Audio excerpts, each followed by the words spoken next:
शांताकारं भुजगशयनं पद्मनाभं सुरेशं विश्वाधारं गगनसदृशं मेघवर्णं शुभांगं लक्ष्मीकान्तं कमलनयनं योगिर्भिध्यानगम्यं वन्दे विष्णु भवभयहरणं सर्वलोकैकनाथम्।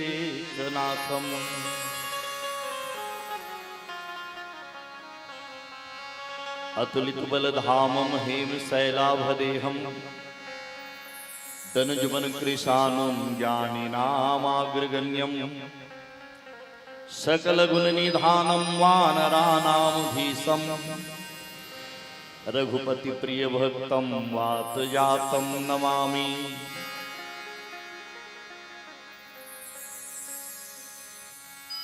ओम नमो भगवते वासुदेवाय। ओम नमो भगवते वासुदेवाय। ओम नमो भगवते वासुदेवाय।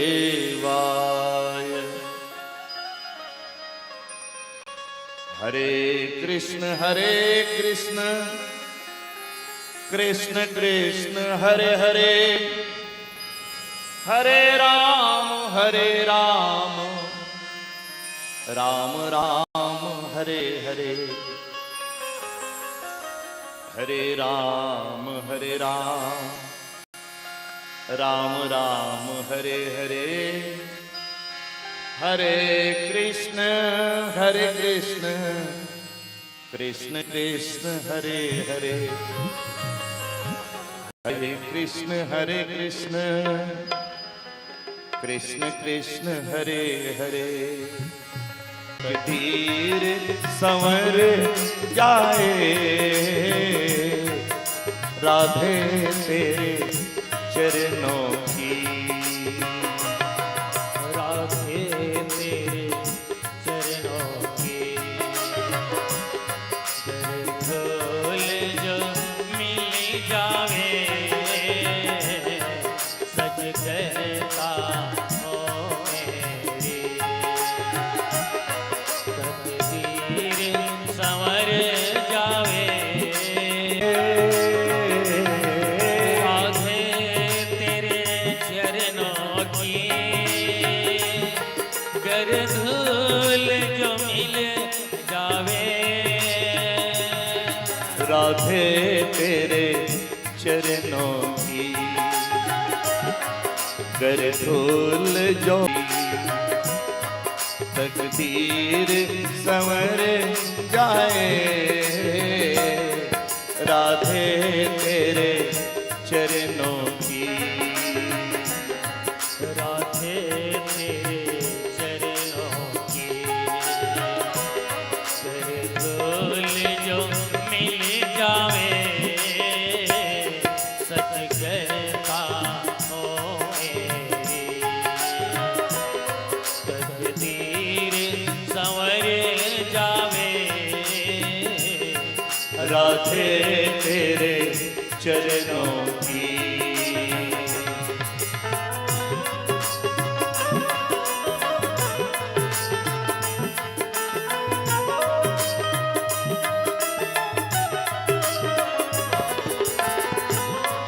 जय हो।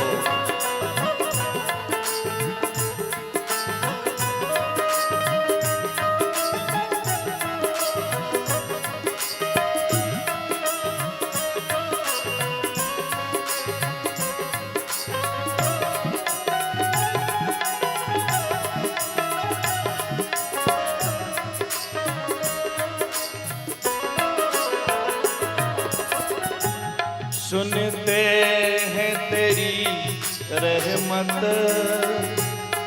दिन रात बरसती है। सुनते हैं तेरी रहमत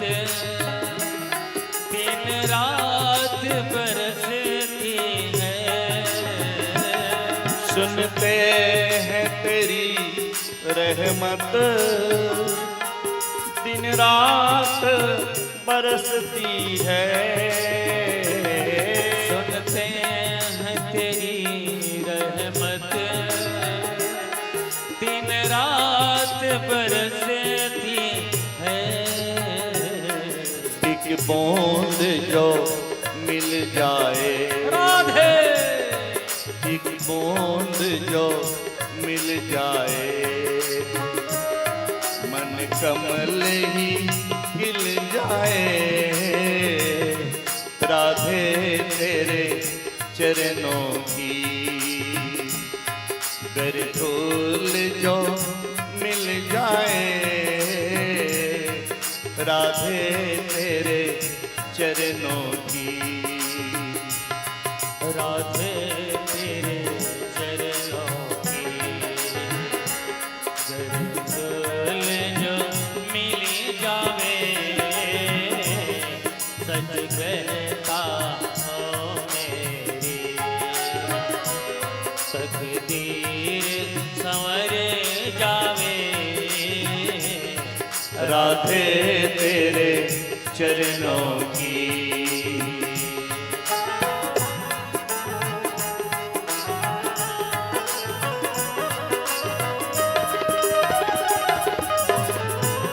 जय हो।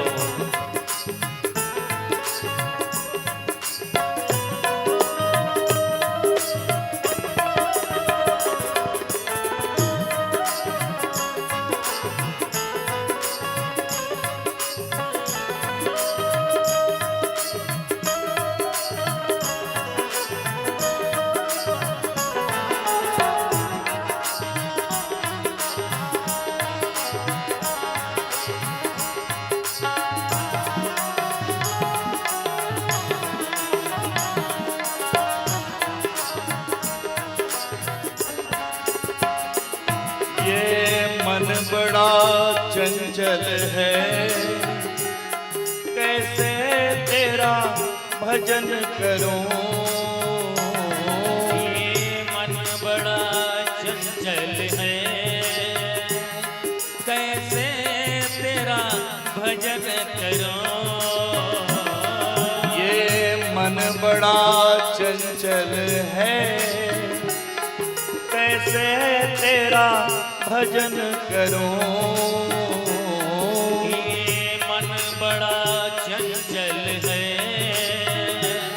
कैसे तेरा भजन करूं। जितना इसे समझाऊं जितना इसे समझाऊं उतना ही मचल जाए। राधे तेरे चरणों की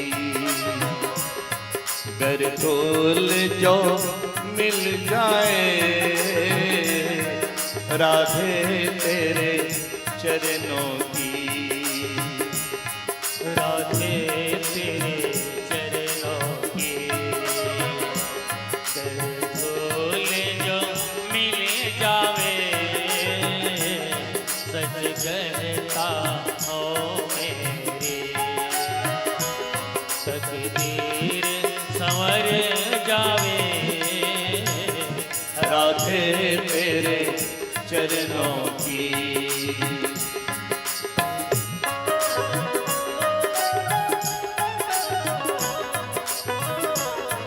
जय हो। सभी लोग ताली की सेवा करते हुए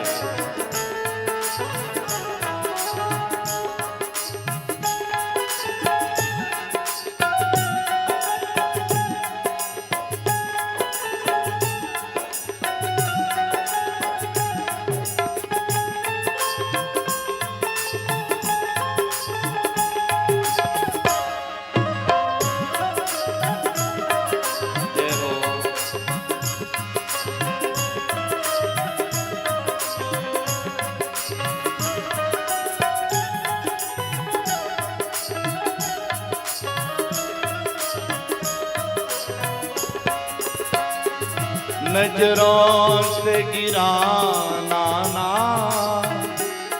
चाहे लाख सजा देना। नजरों से गिराना ना, चाहे लाख सजा देना। नजरों से गिराना ना, चाहे लाख सजा देना। नजरों से गिराना ना, चाहे लाख सजा देना। नजरों से जो गिर जाए, नजरों से जो गिर जाए, मुश्किल से संभल पाए। राधे तेरे चरणों की गर धूल जो मिल जाए। राधे तेरे चरणों की, राधे तेरे चरणों के कर धूल जो मिल जावे। सच कहता हूँ मेरी तकदीर संवर जावे। राधे तेरे चरणों की, राधे तेरे चरणों की, राधे तेरे चरणों की।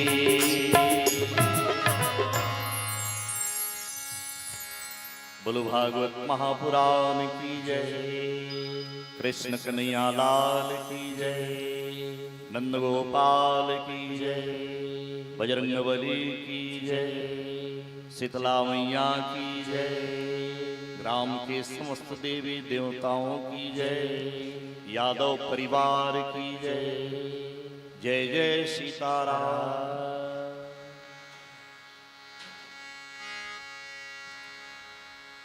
अखिल लोक ब्रह्मांड नायक भगवान कृष्ण की असीम कृपा, आज हम सब लोग श्रीमद् भागवत महापुराण की कथा का रसपान करने के लिए यह सुंदर सजा हुआ मंच, पवित्र भूमि, जहां पर धर्म कार्य होते रहते हैं, भगवान बजरंगबली का सानिध्य, पीपल का वृक्ष है जिसके नीचे बैठ करके हम सब लोग भागवत महापुराण की चर्चा कर रहे हैं। प्यारे सज्जनों,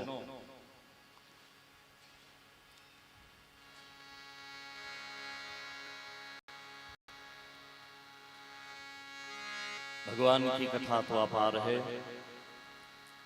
इसका कोई पारावार नहीं है, पर जितना हो सके समय निकाल करके भगवान की कथा को श्रवण करते रहना चाहिए। और इसी में जीवन का कल्याण है, जीवन की मुक्ति है। इसी भाव को लेकर के यादव परिवार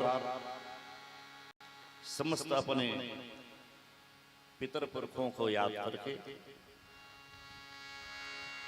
बड़ा ही सुंदर ये आयोजन हुआ है।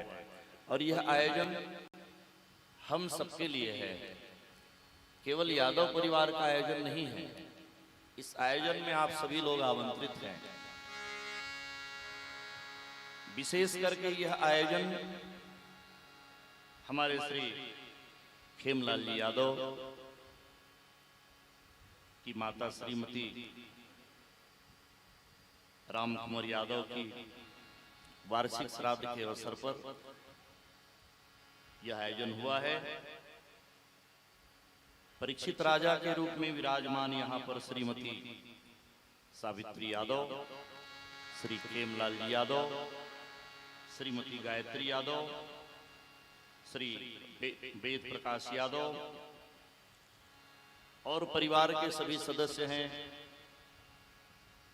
सुश्री रेखा यादव, लक्ष्मीकांत यादव, श्रीमती शिव कुमार यादव, राजकुमारी रजनी यादव, श्रीमती केजाबाई, ठाकुर राम यादव, श्रीमती चमेलीबाई, चिंताराम यादव, श्रीमती लक्ष्मीबाई, बाहर राम यादव, श्रीमती हेमिनबाई, श्यामाबाई यादव, श्री रामेश्वर यादव, श्रीमती लीलाबाई, दीपक यादव, श्रीमती वीणापाणी, शेष नारायण यादव, श्रीमती चेतना यादव, स्वर्गीय भूषण यादव, सुषमा त्रिलोचन, ज्ञानवती जानवी, लक्षिता जागेश्वर, लक्ष्मी चंपेश्वर, बिट्टू टिक्की, भूमि लकी, सूर्या रोशनी एवं समस्त यादव परिवार, श्रीमती गीता परमानंद यादव, श्रीमती छुन्नी प्रभुराम यादव, श्रीमती केश कुमारी बलराम यादव, श्रीमती गीता गजेंद्र यादव, श्रीमती लीना कृष्ण कुमार यादव, श्रीमती आरती कुलेश्वर यादव, श्रीमती किरण डोमेंद्र यादव, श्रीमती कृष्णा समयलाल यादव, श्रीमती सुरेखा रामनाथ यादव, श्रीमती गायत्री मनोज यादव, श्रीमती पुष्पा लक्ष्मीकांत यादव, श्रीमती गंगा दीप यादव, श्रीमती नंदनी भोजराम यादव, श्रीमती त्रिवेणी टीकम यादव, श्रीमती पूजा सागर यादव एवं समस्त यादव परिवार। इस आयोजन में ग्राम रजनगढ़ा के सभी प्रबुद्ध नागरिकगण विराजमान हैं, सभी माताएं बहनें भाई बंधु सब लोग आकर के इस आयोजन में उपस्थिति प्रदान कर रहे हैं, समय का दान दे रहे हैं। और आइए, बहुत सुंदर ये आयोजन है। कथा यात्रा में चलें। आज पहले दिन की कथा में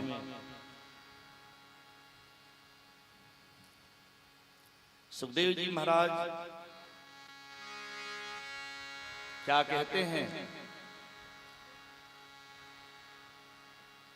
अपने यजमान को, वही कथा हम सब लोग श्रवण करेंगे। पूर्व काल में जिस कथा को सुखदेव जी महाराज कहे, पूर्व काल में जिस कथा को सूत जी महाराज कहे नैमिषारण्य में, वही पावन चरित्र को हम लोग भी यहाँ पर श्रवण करेंगे। आइए थोड़ा 2 मिनट फिर भगवान नाम संकीर्तन किया जाए। दोनों हाथ से ताली बजा करके सहयोग करेंगे भजन में, फिर चलेंगे कथा यात्रा में।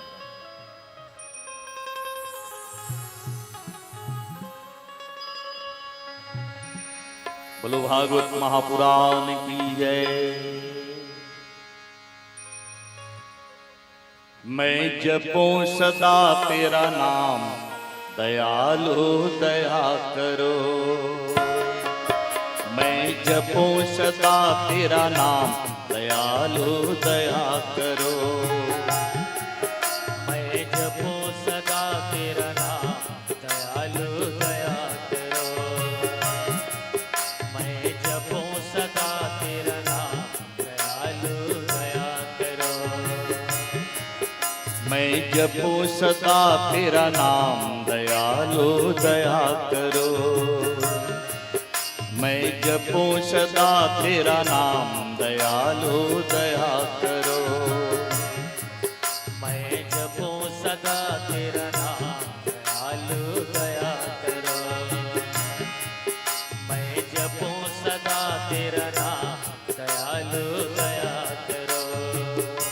दयालु दया करो, कृपालु कृपा करो।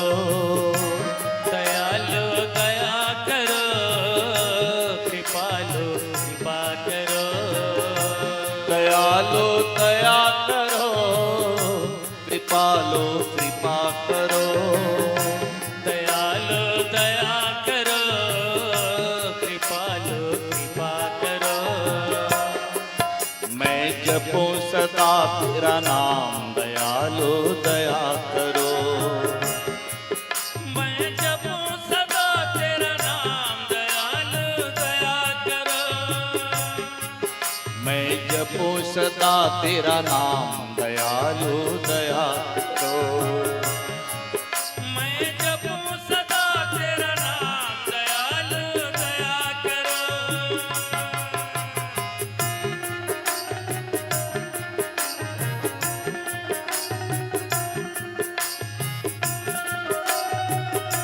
जय हो।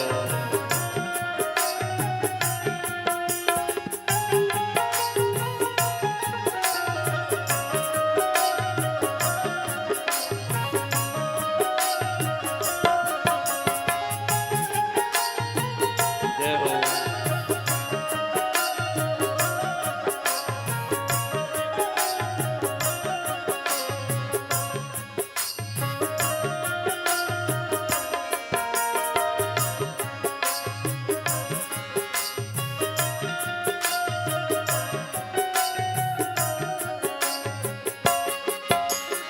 द्वार खड़े हैं भक्त तुम्हारे, द्वार खड़े हैं भक्त तुम्हारे। अपनी दया के खोलो द्वारे। अपनी दया के खोलो द्वारे। द्वार खड़े हैं भक्त तुम्हारे, द्वार खड़े हैं भक्त तुम्हारे। अपनी दया के खोलो द्वारे। अपनी दया के खोलो द्वारे। फिर पूरन हो सब काम, दयालु दया करो। मेरे पूरन हो सब काम, दयालु दया करो। दयालु दया करो, कृपालु कृपा करो। दयालु दया करो, कृपालु कृपा करो। दयालु दया करो, कृपालु कृपा करो। दयालु दया करो, कृपालु कृपा करो। मैं जपूं सदा तेरा नाम, दयालु दया करो।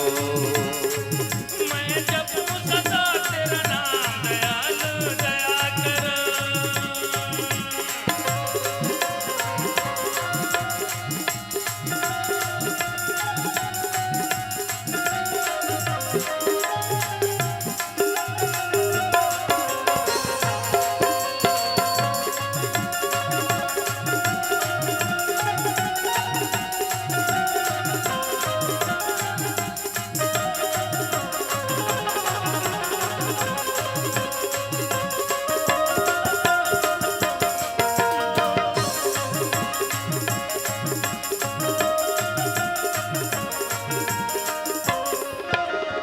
भजन और कीर्तन गाँव में तेरा, भजन और कीर्तन गाँव में तेरा। भजन और कीर्तन गाँव में तेरा। भजन और कीर्तन गाँव में तेरा। नित उठ ध्यान लगाऊं मैं तेरा, नित ध्यान लगाऊं मैं तेरा। नित उठ ध्यान लगाऊं मैं तेरा। नित ध्यान लगाऊं मैं तेरा। जय कृष्ण कृष्ण श्री राम, दयालु दया करो। हे कृष्ण कृष्ण श्री राम, दयालु दया करो। दयालु दया करो, कृपालु कृपा करो। दयालु दया करो, कृपालु कृपा करो। दयालु दया करो, कृपालु कृपा करो।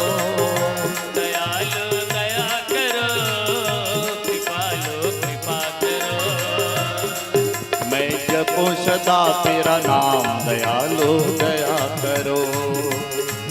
मैं जपूं सदा तेरा नाम, दयालु दया करो। मैं जपूं सदा तेरा नाम, दयालु दया करो। मैं जपूं सदा तेरा नाम, दयालु दया करो।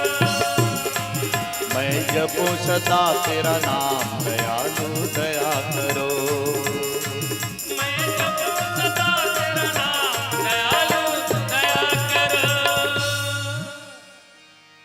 बोलो वृंदावन बिहारी लाल की जय।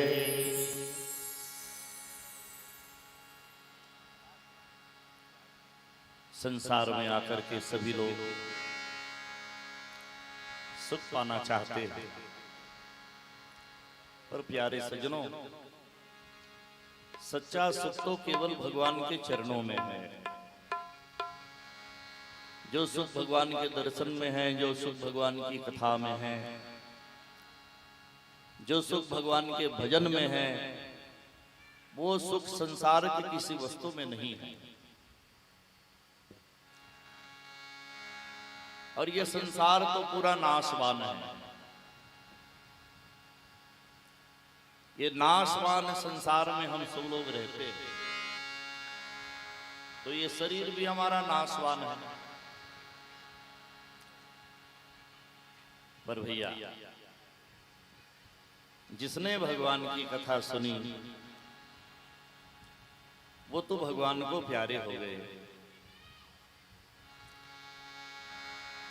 भागवत महापुराण को मैंने कल कहा रस, ये रस है। रस को मिल बांट करके पीना चाहिए।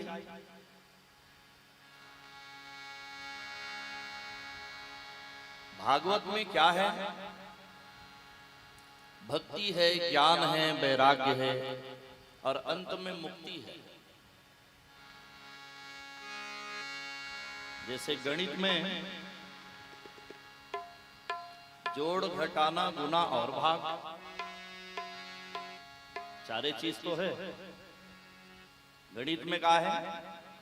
जोड़ना है, घटाना है, गुणा करना है और भाग देना है।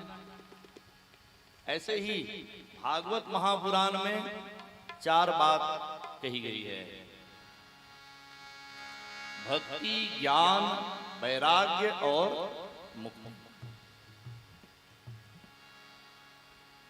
तो अभी जो कर रहे हैं यही तो भक्ति है। सब लोग बैठे हैं भगवान की कथा को श्रवण करने के लिए ही भक्ति है। भक्ति का मतलब पूजा करना भी भक्ति है, आरती करना भी भक्ति है, तिलक चंदन लगाना, पुष्प चढ़ाना, फूल माला चढ़ा देना, ये भी भक्ति है। तो जब हम भक्ति करेंगे तो ज्ञान आएगा, और ज्ञान आएगा तो ही भक्ति कर पाएंगे। बिना ज्ञान के हम भक्ति भी नहीं कर सकते। ज्ञान आएगा तो भक्ति करेंगे, अब भक्ति करेंगे तो ज्ञान बढ़ेगा, और जब ज्ञान बढ़ेगा तो वैराग्य भी आएंगे। वैराग्य का मतलब होता है त्याग।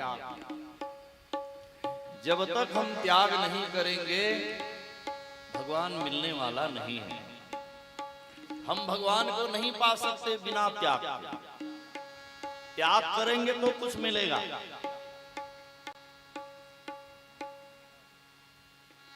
देखो, सरल शब्दों में कह दूं मैं, लड़का मन स्कूल में जाते हैं, छोटे बच्चा मन, और छोटे बच्चा मन स्कूल में जाते हैं तो स्कूल में लगे रहते खेल कूद के, कुछ फिसल पट्टी, झूला, ऐसे कुछ सामान वहां लगे रहते। लड़का मन पीछे से ताकत करके, मेहनत करके उनमें चढ़ते हैं, और चढ़ के जब फिसलते हैं उसका वे रोमन बहुत आनंद मिलता है। तो आनंद कब पाते हो हम? जब पहली मेहनत करते तब। सीढ़ी से जब जाते, चढ़ते वो मेहनत करके तो आनंद मिलते। तो पहली का करी सो त्याग। पहली अपन शरीर थकाइस, और जब शरीर थक तो फिसले के देर वाला बड़ा आनंद आवा था। ठीक ऐसे ही हम जब तक त्याग नहीं करेंगे भगवान की भक्ति नहीं कर पाएंगे।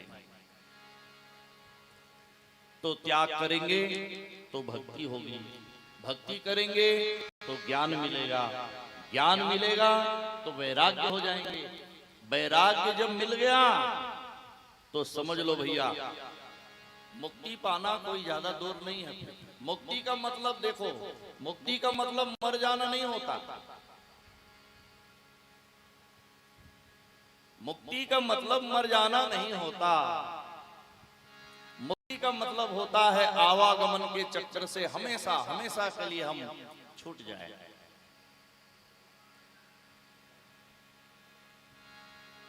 देखो भाई, मानव जीवन में बार बार आना जाना पड़ते जी। मर जथन एकर मतलब हमेशा के लिए रुक जथन नहीं, फिर आना पड़ते संसार में। तो जिस दिन हम आने जाने के क्रम से छूट जाएं तो समझ लो मुक्ति मिल गई। तो भागवत महापुराण में मुक्ति है। मैंने कल की कथा में आपको बताया, धुंधकारी मोक्ष गति को प्राप्त हुए कब? जब उसने कथा सुनी तब।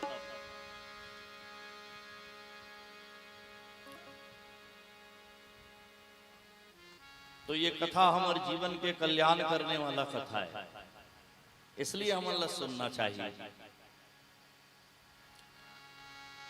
देखो सूत जी महाराज कथा बतावत रहा है 88,000 ऋषि मल्ला, और ऋषि मल्ला कथा बतात बतात कहा थे महाराज सुनो। पूर्व काल की बात है,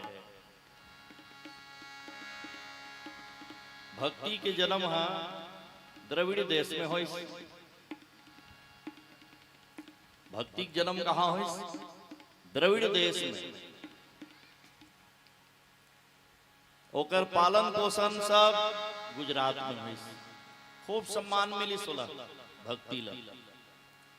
भक्ति का कर नाम है, एक माता के नाम है भक्ति। भक्ति नाम हम माता मन के हो सकते, पुरुष मन ला भक्ति नहीं कहे जा सके। पुरुष मन भी भक्ति करते, पर माता मन जत का भक्ति करते ना उतका पुरुष मन नहीं कर सके। एकर से माता मन के नाम भक्ति बताए गए। भक्ति मन माता मन ज्यादा भक्ति करते। तो भक्ति माता के दो पुत्र, एक बेटा के नाम ज्ञान और एक बेटा के नाम वैराग्य। भक्ति माँ के दो पुत्र हुए, ज्ञान और वैराग्य। दोनों पुत्र को लेकर के भक्ति माता जा रही थी वृंदावन। क्यों जा रही थी? वृंदावन में बांके बिहारी के दर्शन के लिए। तो भक्ति माता की उम्र कतेक रही उस समय? 60 वर्ष की थी। भक्ति बूढ़ी हो गई थी। अब पुत्र लोग जवान थे उस समय। एक बेटा की उम्र 20 साल और दूसर बेटा की उम्र 25 साल। एकदम दोनों जवान। दोनों पुत्र अपनी माँ के साथ में जा रहे थे वृंदावन। वृंदावन जाते जाते जाते जैसे यमुना नदी के नजदीक पहुंचे। वृंदावन जावे तो यमुना है, और यमुना के नजदीक पहुंचिस ना तो देखो भक्ति माता के उम्र है 60 साल रही, वो जवान हो गए। अब बेटा मन जवान रही ते मन बुढ़वा हो गया। बेटा मन की उम्र 60 वर्ष और 65 वर्ष हो गए, और भक्ति के उम्र हो गए 20 साल।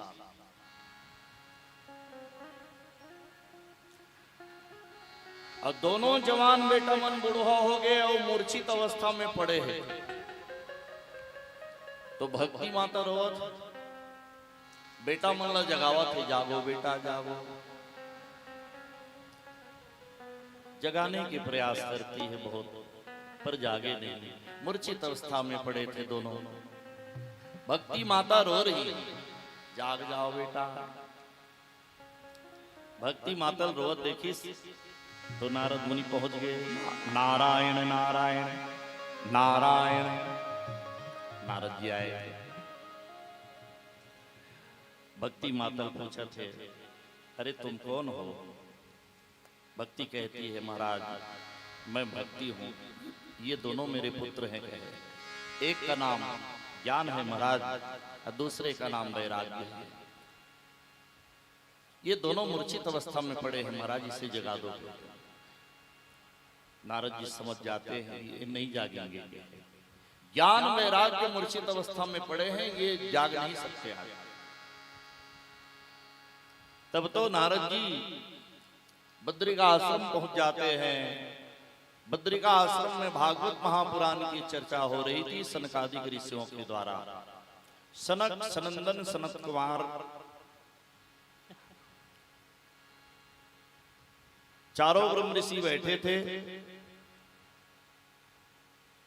और भागवत महापुराण की कथा बोल रहे थे। सनक, सनातन, सनंदन और सनत कुमार, चारों महाराज मन भागवत कथा पढ़त रहा है। अब वो भागवत महापुराण की कथा ला नारद जी सुनी। तो भागवत महापुराण में बतावत रहा है महाराज ने, जो मूर्छित अवस्था में पड़े हैं उसको भी भागवत महापुराण की कथा सुना दी जाए तो वो मूर्छा से जाग जाते हैं। नारद जी दौड़त रही, भक्ति की भक्ति तो लइका मन उधर के चल लेते। कहा महाराज? तो कहे सनकादिक ऋषि लोग भागवत महापुराण की कथा बोल रहे हैं और इनको भागवत महापुराण की कथा सुनानी होगी। तब तो भैया भागवत महापुराण की कथा को श्रवण कराने के लिए नारद जी के सहयोग से, नारद जी की सहायता से भक्ति माता दोनों पुत्र को ज्ञान वैराग्य को लेकर के पहुंच जाती है। 7 दिवस तक भागवत महापुराण की कथा को श्रवण करने के बाद ज्ञान और वैराग्य जागे मूर्छा से। ज्ञान वैराग्य मूर्छा से जाग जाते हैं।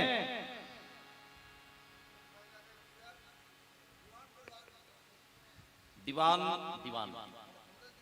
कमलेश दीवान परिवार की तरफ से 1001 रुपया भगवान में अर्पण किए हैं। मैं भगवान से कामना करता हूं भगवान आपको सदा खुश रखे। बोलो राधे कृष्ण भगवान की जय। तो ज्ञान वैराग्य मूर्छा से जागे। कब जागे? जब भागवत महापुराण की कथा को श्रवण किए तब। कहने का तात्पर्य है कि हम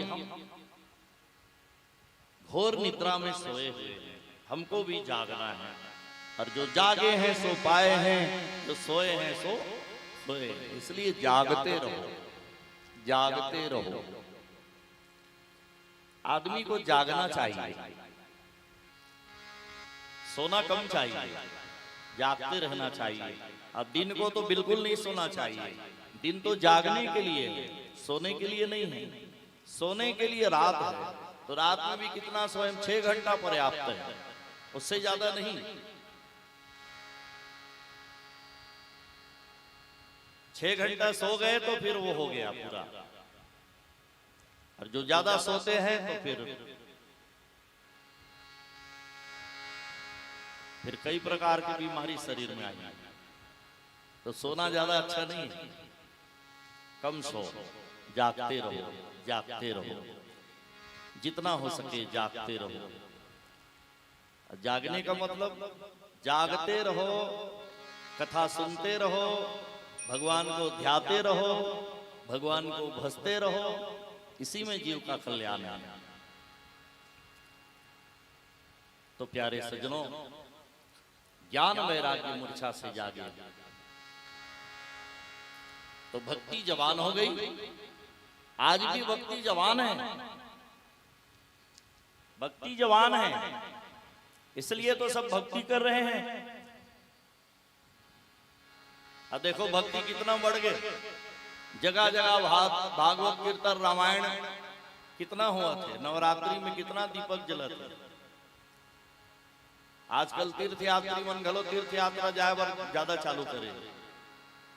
भक्ति बढ़ गई, आजकल भक्ति जवान हो गई है। प्यारे सज्जनों, सूत जी महाराज 88,000 ऋषियों को कथा बताते हुए कहते हैं, जब कली काल का आगमन हुआ, भगवान कृष्ण कन्हैया उसके पहले चले गए। कहां? परम धाम। और जब भगवान परम धाम गए तब कलयुग का अवतरण हुआ। कलयुग कब आए? जब भगवान ये धरती छोड़ के चल देते हैं परम धाम, तब तो कलयुग का अवतरण होता है। प्यारे सज्जनों, कली काल में भगवान नाम की महिमा गाई गई है। हम भगवान के नाम को लेकर के कली काल से ये भव सागर से पार हो सकते हैं और बाकी और कोई दूसरा साधन नहीं है।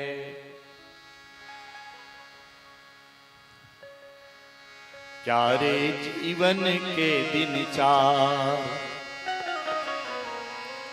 प्यारे जीवन के दिन चार, प्यारे जीवन के दिन चार, प्यारे जीवन के दिन चार, प्यारे जीवन के दिन चार।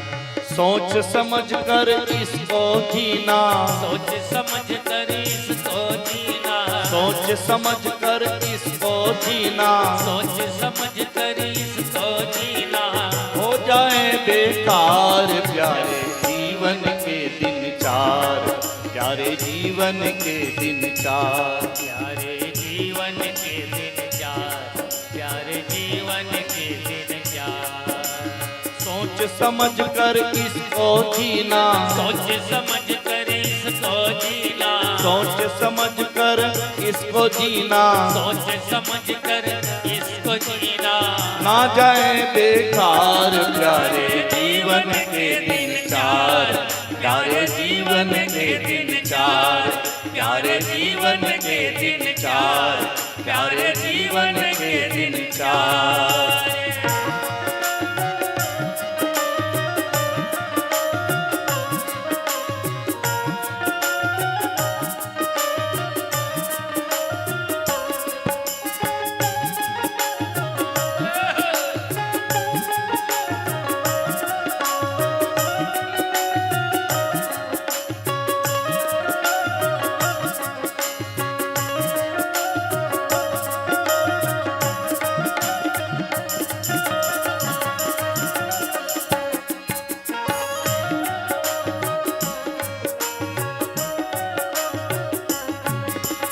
भूल न जाना जग ममता का, भूल न जाना जग ममता का, भूल न जाना जग ममता का, भूल न जाना जग ममता का। देख कपट व्यवहार प्यारे जीवन के दिन चार, प्यारे जीवन के दिन चार, प्यारे जीवन के दिन चार, प्यारे जीवन के दिन चार।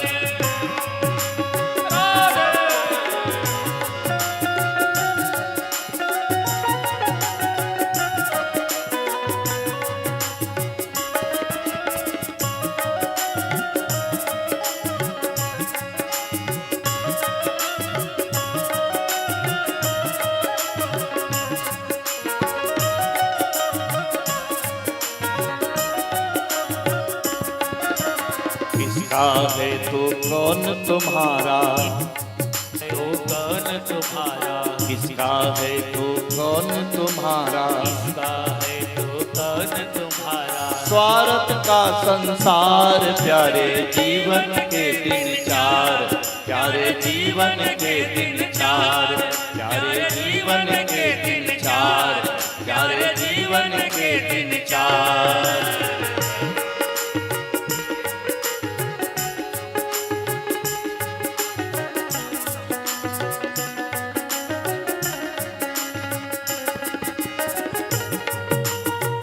जय हो।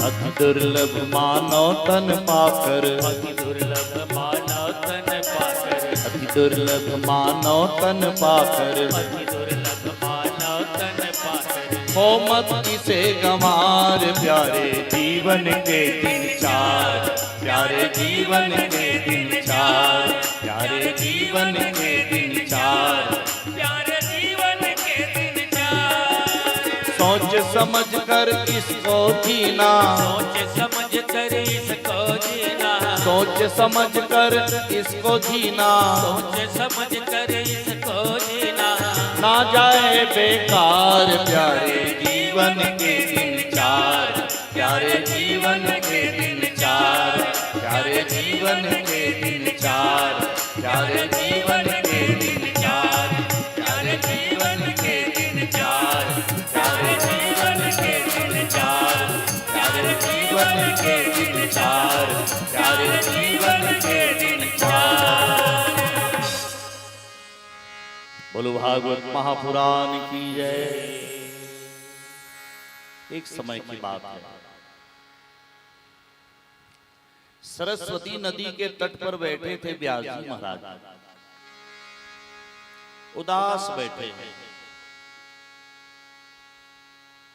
व्यास जी मने कौन है? व्यास जी हैं, ये भागवत महापुराण के रचनाकार व्यास जी, और वो बैठे थे सरस्वती नदी के तट में। कैसे बैठे थे? उदास। आदमी को उदास नहीं होना चाहिए,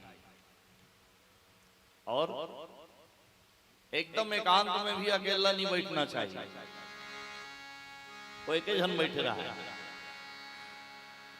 सरस्वती नदी कहाँ है? जब बद्रीनाथ जाओ ना तो वहीं पर पड़ता है। केदारनाथ बद्रीनाथ के करीब है सरस्वती नदी।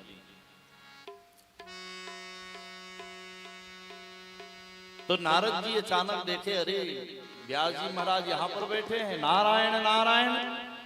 पहुंच जाते हैं, कहे महाराज व्यास जी आप अकेले बैठे हो यहाँ, क्या सोच रहे हो? तो व्यास जी ने कहा, नारद जी मैं क्या बताऊं, महाभारत मैंने रचना किया, अच्छा आज उसका सम्मान नहीं हो रहा है। उसको मैंने 5वां वेद बनाना चाहा, पर वो बन नहीं पाए। महाभारत लगभग कौन लिखे हैं? व्यास जी महाराज। अब वो लोग 5वां वेद बनाए के प्रयास करी।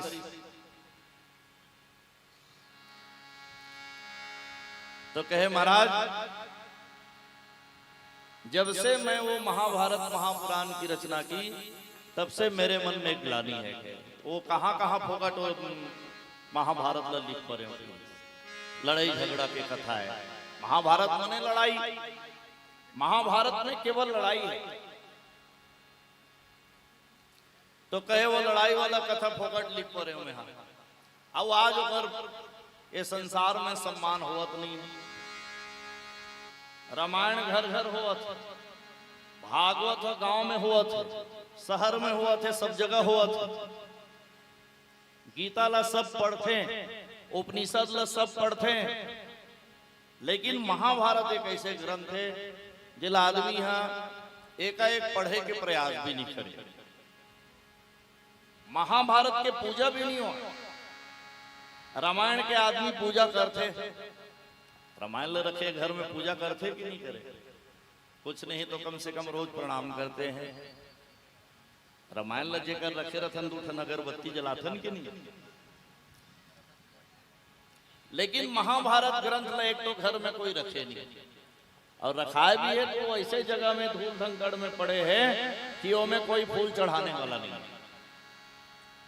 और जते ग्रंथ बने हैं संसार में, रामायण भागवत गीता उपनिषद 18 पुराण 4 वेद 6 शास्त्र, सबके पूजा हुआ थे, सबके आरती हुआ थे। फिर महाभारत की आरती नहीं हुआ था, ओकर आरती क्यों बने? रामायण ला खोलबे ना तो आखिरी में आरती लिखा है, आरती श्री रामायण जी की, कीरति कलित ललित सियपी की। भागवत के घलो आरती बनाए। हनुमान चालीसा है ना, उहू में आखिरी में आरती है, जय हनुमान ज्ञान गुण सागर।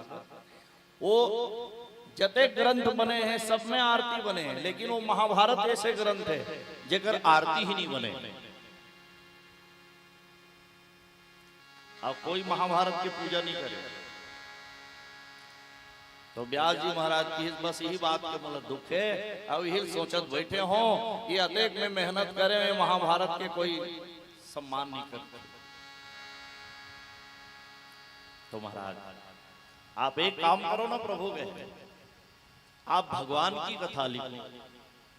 देखो महाभारत के बाद में श्रीमद् भागवत महापुराण की रचना हुई, उसके पहले 17 पुराण लिख चुके थे व्यास जी महाराज। ये 18वां पुराण है श्रीमद् भागवत महापुराण, जिसमें भगवान के 24 अवतारों की कथा कही गई है। तो नारद जी व्यास जी महाराज को प्रेरणा करते हैं कि आप भागवत महापुराण की रचना करो, भगवान की कथा लिखो आप।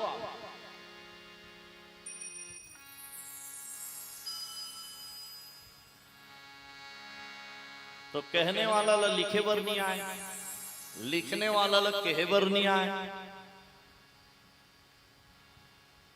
देखो भगवान ऐसे सब लोग बनाए हैं संसार में, कुछ न कुछ कमी सब में है।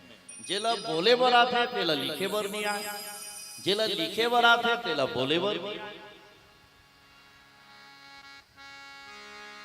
एक आदमी सोचते बैठे बैठे माइक में मुंह बोलते हो, ज्ञान बहुत है, माइक में मुंह बोलते हो, लेकिन जब बोलते माइक पकड़ा देवे ना तो बोल नहीं सके। ज्ञान तो बहुत भरे हुए अंदर, लेकिन वो व्यक्त नहीं कर सके माइक में 4 जन के सामने, तो वो कमी है उसमें। ज्ञान तो है लेकिन बोलने की क्षमता नहीं है।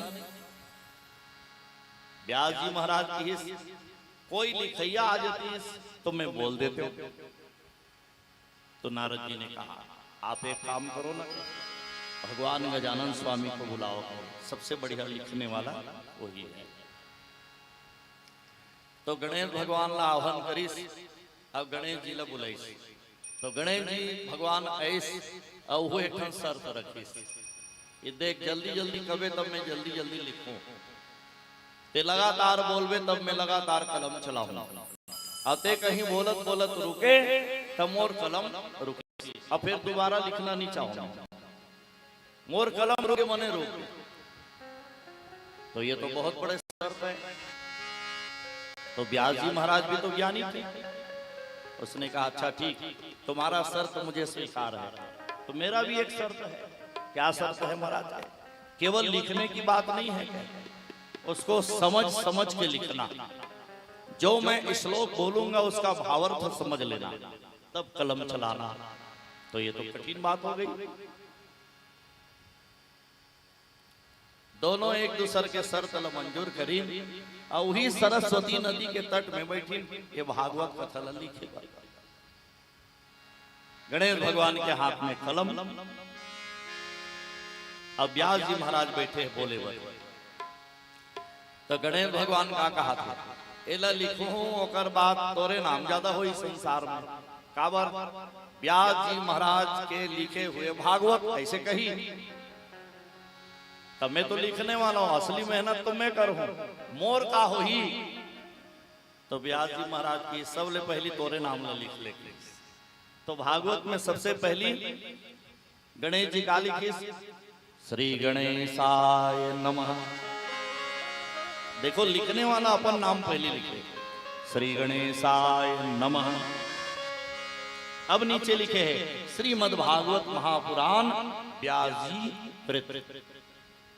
व्यास जी द्वारा लिखे हुए श्रीमद् भागवत महापुराण। लिखने वाला कौन? गणेश जी। कहने वाला कौन? व्यास जी। दोनों मिलके भागवत महापुराण की कथा को लिखे। तो हर 100 श्लोक के बाद व्यास जी महाराज एक कठिन श्लोक बोलते थे, और उस श्लोक का भावार्थ समझने के लिए भगवान गणेश को 2 दिन का समय लगता था। और वही 2 दिन के समय में व्यास जी महाराज स्नान करके नहा धो के अपन जल पान करके आ जाए, और तब तक गणेश भगवान फिर तैयार हो जाए समझ में। हाँ बोलो महाराज। फिर वो लिखना प्रारंभ करते हैं। तो श्रीमद् भागवत महापुराण में सबसे पहला श्लोक लिखते हैं, सच्चिदानंद रूपाय विश्वोत्पत्त्यादि हेतवे तापत्रय विनाशाय श्री कृष्णाय वयं नमः। यही पहला श्लोक और इसमें भगवान के स्वभाव के बारे में बताया गया। सच्चिदानंद रूपाय, सच्चिदानंद का मतलब 3 शब्दों से बना हुआ है। सच्चिदानंद, सतचित और आनंद। सत्य को हम चित्त लगा के सुनेंगे तो आनंद की प्राप्ति होगी, इसका यही भावार्थ है। सत्य को हम चित्त लगा के सुनेंगे तो आनंद की प्राप्ति होगी। अब देखो, भागवत के कथा सुने के बाद, रामायण के कथा सुने के बाद जो आनंद हमला मिलते वो कम आनंद है। हम केवल भगवान के कथा सुन के अच्छा आनंद ले लेते, और जो न भगवान के तीरे तीर में रही सोई, जे भगवान के संगे संग घूमी सोही, जे भगवान के संग में बैठत रही सोही, भगवान के संग में खेलत रही होई, ओ मतलब कितना आनंद हुई आई सोई जी, कल्पना करो। तो भगवान के साथ में जुड़े रहो।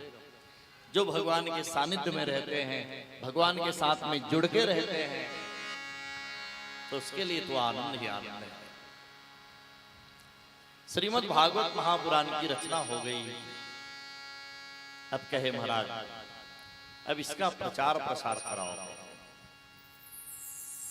अब ये भागवत महापुराण की कथा ला कौन पढ़ी और कौन सुनाही, और दुनिया में कौन एकर प्रचार न करी।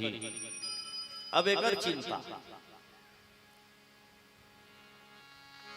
देखो, आदमी जिंदगी भर चिंता से रहित नहीं हो सकता, चिंता से मुक्त नहीं हो सकता, है ना। शादी नहीं हो है तो शादी की चिंता, शादी हो गए तो बाल बच्चा की चिंता, बाल बच्चा आ गए तो पढ़ाई लिखाई की चिंता, पढ़ाई लिखाई पूरा हो गए तो नौकरी चाकरी की चिंता, नौकरी चाकरी मिल गए तो कर बर बिहाव की चिंता, बर बिहाव आ गए तो कर लोग लड़का की चिंता, ओकर लोग लड़का आ गए तो कर पढ़ाई लिखाई की चिंता। चिंता से कभी मुक्त हो सकते हैं? नहीं। प्यारे सज्जनों, संसार में जब तक रहेंगे मोह माया में घिरे रहेंगे, और इससे थोड़ा अलग हट के आओ, थोड़ा निकल जाओ बाहर, तो ही आनंद की प्राप्ति होगी। जब तक हम मोह माया से अलग नहीं होंगे, तब तक न भगवान को पा सकते हैं, न भगवान की भक्ति मिल सकती है। तो हम थोड़ा उससे अलग हो जाएंगे, मोह माया से रहित हो जाएंगे। व्यास जी महाराज भागवत महापुराण में क्या लिखा? महाभारत की कथा को पहले दिन की कथा में जोड़ देते। देखो, भागवत महापुराण को जब खोलते हैं ना, तो इसमें हमको पहले दिन की कथा में महाभारत की कथा मिलती है। इसका मतलब वो महाभारत को इसमें जोड़े हैं। जो जोड़े हैं उसका भी सम्मान हो जाए। आदमी यहाँ बने आदमी के संग में बैठते ना, तो ओकरो सम्मान हो जाते। तोला कभू सम्मान नहीं मिले है कोनो करा, तो तोल सम्मान पाना है तो बने आदमी के संगे संग घूम। अब बने आदमी के संग संग घूमबे तो तोरो सम्मान वही। संगत काकर करना चाहिए आदमी ला? बने आदमी के संगत करना चाहिए। आगुक सियान मन बढ़िया बात बोले, का बोले? संगत कर ले साधु के, अब भोजन कर ले खीर, और बासा कर ले कहा? जोर से बोलो। हाँ, बासा कर ले बनारस में, और मरना है तो गंगा तीर। ये चारों बात को याद रखेंगे। संगत कर ले साधु के, भोजन कर ले खीर, और बसना है तो बनारस में बसो, क्योंकि बनारस को कहे गए हैं मुक्ति का धाम। जो बनारस में बसते हैं भैया वो मुक्त हो जाते हैं आवागमन के चक्कर से। इसलिए जगह लेना है, प्लाट लेना है तो बनारस में ले लो और वहीं बस जाओ। आज भी कई लोग बनारस में जाके बसते हैं। कई लोग बनारस में किराए के मकान में रहते हैं। क्यों रहते हैं वहां? क्यों गए वहां रहने के लिए? बनारस में मरना चाहते हैं। काशी मुक्ति का धाम है, इसलिए काशी में जाके मरना चाहते हैं। तो भैया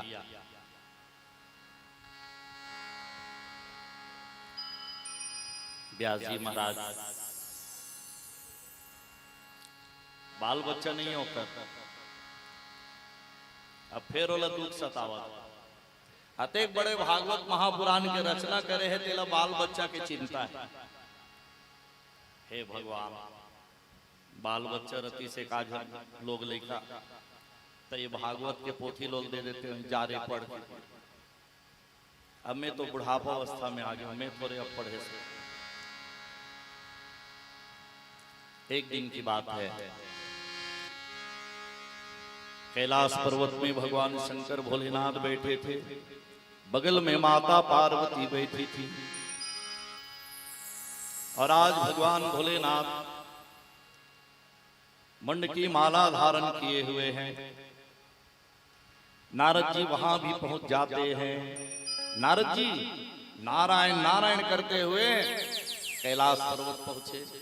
वहां देखे तो भोलेनाथ मंड की माला पहने हुए हैं, नेत्र बंद है। बगल में माता पार्वती बैठी हैं। भोलेनाथ ने कहा, हे मां।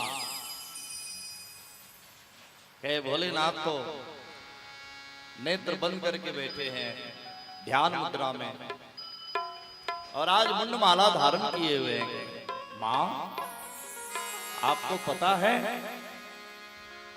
ये मुंड के माला किसके हैं?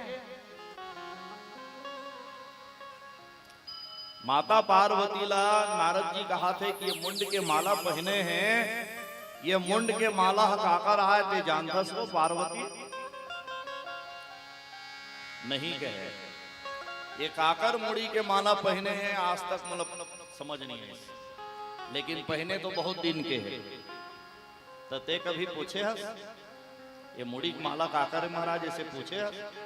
नहीं पूछे। तो पूछना चाहिए कि नहीं पूछना चाहिए? पूछना तो चाहिए। तो ले में जावत हूं, ये जगह ले में जावत हूं। अब मोर जाए के बाद जब नेत्र खोली भोलेनाथ तो ते पूछबे मुड़ी की माला पहने ते का करे। चले गए नारद जी, चले गए। अब भोलेनाथ नेत्र खोले तो माता पार्वती हाथ जोड़ के बोल रही है, हे भोलेनाथ, ये मुंड के माला आप पहने हो स्वामी, ये किसके मुंड के माला है? तो भोलेनाथ की पार्वती कोई आ रही सोई जगह में नहीं महाराज, नहीं नहीं जरूर कोई ना कोई तो आ रही है। काबर महाराज ते आज तक नहीं पूछे हो, आज पूछा था। मोर मन में शंका है कि कोई आके तो ऐसे सिखा के गे है का, और तब ते पूछा था। तो कहते महाराज नहीं कोई नहीं आया। तो सहज भाव से भगवान भोलेनाथ कह देते हैं कि ये मुड़ी की माला जो पहने हो ना, ये तोरे। पार्वती माता कहते महाराज ये कैसे? तो कहते जब जब ते मरथस ना पार्वती तो सिर ल ये माला में गूंथ लेते। ये केठन है 108। एकर मतलब 108 बार ते मर गए। तो पार्वती माता कहते मैं 108 बार मर गया हूं, अब ते के घाव मरे? मैं तो ये को घाव नहीं मरे हूं, तीही भर मारता समय जीते रहो। तो पार्वती माता के ही ते कौन सा दवाई खाता सो जियत रथस, वही दवाई महूल खवा देते तब महू जियत रहते हो। तो और सब भगवान भोलेनाथ ने कहा मैं तो अमर कथा जानता हूं, और अमर कथा सुनते हो तो हम तोर संग जियत रहते हो महाराज। भगवान की समर कथा ला ते सुनबे तो कथे ते सुनाबे, मैं तो सुना दूं लेकिन ते बने सुने पावे, सुनो महाराज। कथा ऐसी चीज है, जब कथा में मन को लगाते हैं तो बड़ा आनंद मिलता है, शरीर को आनंद मिलता है। अब मन जो है कथा से हट जाते हैं तो फिर ये शरीर को आनंद नहीं मिलता है, बल्कि शरीर क्या हो जाते हैं, सुस्त हो जाते हैं और घोर निद्रा में पड़ जाते हैं। शरीर को आनंद कथा से मिलती है। पार्वती माता ला अमर कथा सुनाए और जगत जीव जंतु हित भगा दी, जाओ रे तो मन अधिकारी नहीं होते। अमर कथा के अधिकारी आज केवल पार्वती माता है। ध्यान से सुनो, पार्वती माता। अब वो कथा सुने मर बैठी बगल में, अब भोलेनाथ कथल चालू करी तो हो महाराज, हाँ स्वामी, हाँ महाराज, हाँ स्वामी, हाँ महाराज, हाँ स्वामी, हाँ महाराज। होकारो देवत देवत नींद हपर। अब वो कथा कहते थे, अब वो नींद हपर गए। तब वो कथल कौन सुनी? पीपल के वृक्ष में एक तोता अंडा दे के भाग गया। अंडा ला छोड़ दी इस खोल में, वो भाग के उड़ा गया। वही अंडा में पर गए जीव, अब बन गए वो तोता। और तोता के रूप में बाहर निकल के हाँ स्वामी, हाँ महाराज, हाँ स्वामी, हाँ महाराज। पार्वती की भाषा में वो तोता बोल रहा है, हाँ स्वामी, हाँ महाराज। जब कथा पूर्ण हुई तो भोलेनाथ नेत्र खोल के देखी तो पार्वती माता बगल में सोए रही। उलझ गई, जागो जागो, कहे कथा सुने हो? नहीं सुने हो महाराज। के दिन ले चली से? वाह देखे ना, मैं तो लगे हो ना बने सुनबे की के दिन लेते सुने तेला पहली बता, मैं दुए दिन सुने हो महाराज। तो कथा तो 27 दिन चले हैं। 27 दिन माने 1 महीना में 3 दिन कम। हाँ तो ते दुए दिन सुने और बाकी दिन नहीं सुने हो महाराज। तो हुकारू देवत रहे वो, मैं कहा हुकारू महाराज, मोर तो नींद पड़ गई। तब भोलेनाथ ने देखा, रे कौन है रे ये अमर कथा को सुनने वाला? तो वो तोता डर के मारे वहां से उड़ी। भगवान भोलेनाथ के हाथ में आ गए त्रिशूल। हाथ में जब त्रिशूल को देखे तो वो तोता उड़ने लगा है, डर के मारे वो भाग रहा है। आगे आगे तोता, पीछे पीछे भोलेनाथ। बहुत अखंड जंगल में निकल गए दोनों। आज भोलेनाथ क्रोधावेश में है। तोता उड़ात उड़ात भागा था तो जंगल में, वही जंगल में रहा है व्यास जी महाराज अपन पत्नी के साथ। अब व्यास जी महाराज के पत्नी के नाम का है, भागवत महापुराण में नाम नहीं बताए, देवी पुराण में उसका नाम का वर्णन है। व्यास जी महाराज के पत्नी के नाम का है अरनी माता। वो अरनी माता सो के उठ के जमहावत रहा है, तोता गिस होकर मुंह में समा गया। अब मुंह में समझते पेट में चल रही। अब कते दिन ले रही इस पेट में? 1000 वर्ष, 1000 वर्ष तक वो पेट के अंदर रहे। भोलेनाथ जब पहुंची, तोतल देखी इस मुंह में जात तो त्रिशूल धर के पहुंचे रहा है वो। भोलेनाथ ने जब देखी व्यास जी महाराज तो दोनों की मुलाकात होगी। भोलेनाथ आप तो कहे मैं अपन शिकार लख हो जाता है। तो और शिकार महाराज कहे हाँ वो तोता कहे पत्नी के मुंह में चला गया है, ये पत्नी तुम्हारी है, मैं मारना चाहता। महाराज कावरते मार में मोर पत्नी ला। तो कहते वो चोर है तो और पत्नी के मुंह में गए तो चोर ला मारबे ते मोर पत्नी कार मारबे। आओ तो चोरी चलत मारे वरा तो का चोरी करे महाराज? तो कहते अमर कथा। वो अमर कथा का है महाराज? अरे अमर कथा को जो सुन लेते हैं वो मरते नहीं है। ले भोलेनाथ तो एकरे से बड़ा भोला है, जे अमर कथा सुन रहे थे मर ही कैसे? अब ते बोल हमारे बड़ा है भोलेनाथ कहते अरे महू हाँ। फिर वापिस चले गए और वापिस जाके पार्वती मैया लदू चाटन के हिस कथा सुनहू के है और सुने नहीं सके और कथा दूसरा सुन ली। घर की बात है बस शांत हो गए। 1000 वर्ष रहे। फिर अरनी माता के गर्भ से वह बालक का जन्म कैसे होता है। व्यास जी महाराज ब्रह्मा जी के पास गए। ब्रह्मा जी कहे हाँ बोलो। सबके घर में बाल बच्चे आते हैं महाराज 10 महीना में आ जाते हैं ज्यादा ज्यादा। अब मोर पत्नी तो 10,000 वर्ष हो गए कहे गर्भवती है गर्भ धारण करे है फिर पुत्री के जन्म हुआ तो नहीं है महाराज। तो जाओ कहे विष्णु भगवान के पास जाओ। विष्णु जी के पास गए व्यास जी महाराज कहे विष्णु जी मोर घर में बाल बच्चा कब आई। तो कहते मैं कुछ नहीं जानो ब्रह्मा कर जाता ओकरे कर लेता तो शंकर जी कर जाके। तो फिर शिव जी के पास गए। शिव जी त्राहि माम। शिव जी कहते मेरे घर में पुत्र का जन्म कब होगा महाराज के। तो आज ही होगा जाओ कहे। आज व्यास जी महाराज खुश होकर के आए तो अरनी माता के गर्भ से वह पुत्र का प्रादुर्भाव हुआ।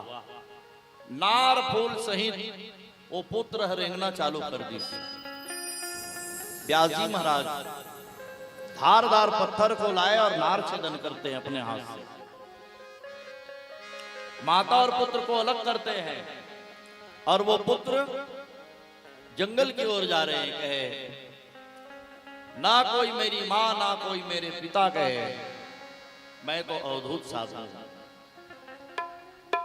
व्यास जी महाराज ने कहा रुक जाओ बेटा रुक जाओ। अरे रुको बेटा रुको। अरे तू मेरा बेटा है। नहीं नहीं नहीं मैं किसी का बेटा नहीं ना कोई मेरे पिता नहीं। व्यास जी महाराज ने अरे नाम तो धर देता हूं बेटा को दुनिया तो लका समझ ही तो नाम तो करण कर देते। तो वहीं पर पोथी पंचांग निकाले और व्यास जी महाराज तुरंत नामकरण करते हैं। कैसे दिखते थे वो जैसे तोता। सुखदेव महाराज के नाक थोड़ा बड़े रही एकर स्थिति होकर नाम लग तोता से जोड़ी सुख। और महादेव के द्वारा कथा सुनने के बाद उसका प्रादुर्भाव हुआ है। तो उसमें का देव शब्द और तोता का सुख शब्द सुख और देव दोनों को जोड़ के बनाए सुखदेव। बोलो सुखदेव स्वामी की जय।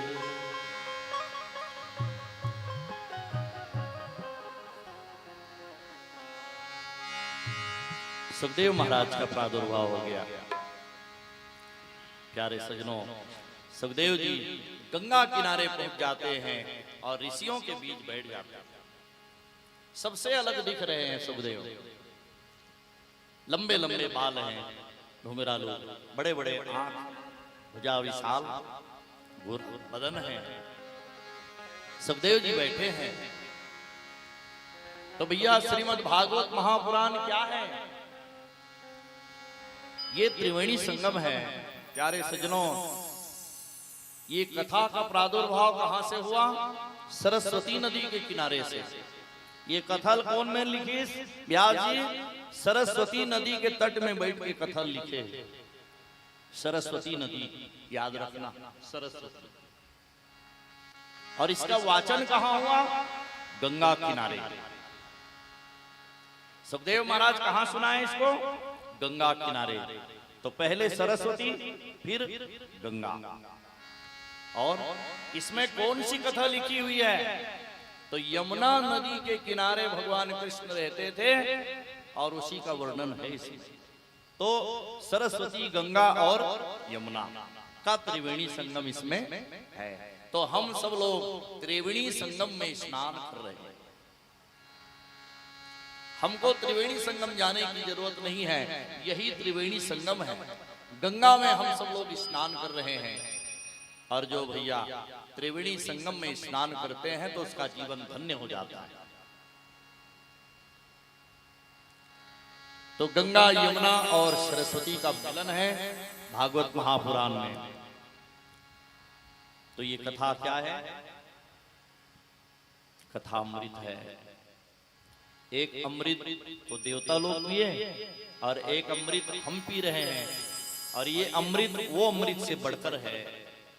उसमें देवता लोग तृप्त हुए, वो अमृत देवताओं के लिए है, और ये कथा अमृत मनुष्यों के लिए।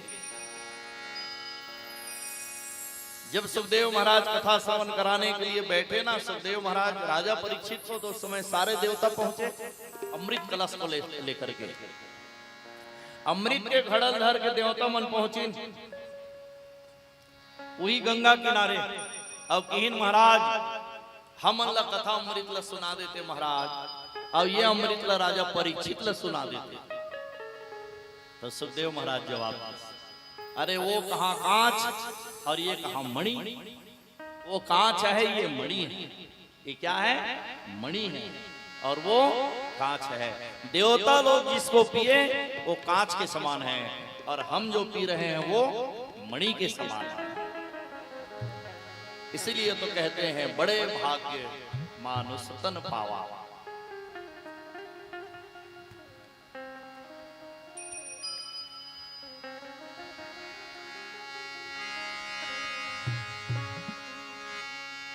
हर हाल में खुश रहना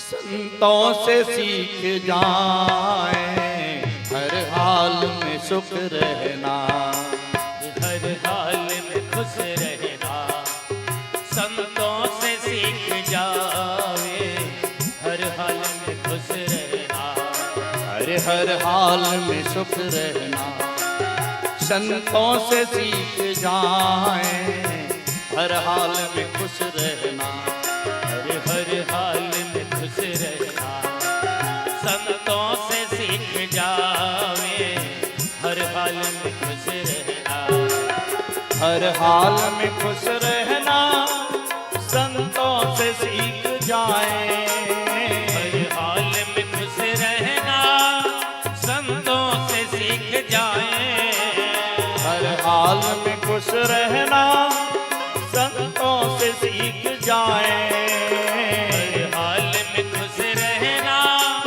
संतों से सीख जावे, हर हाल में खुश रहना संतों से सीख जाएं, हर हाल में खुश रहना, अरे हर हाल में खुश रहना संतों से सीख जाए, हर हाल में खुश रहना।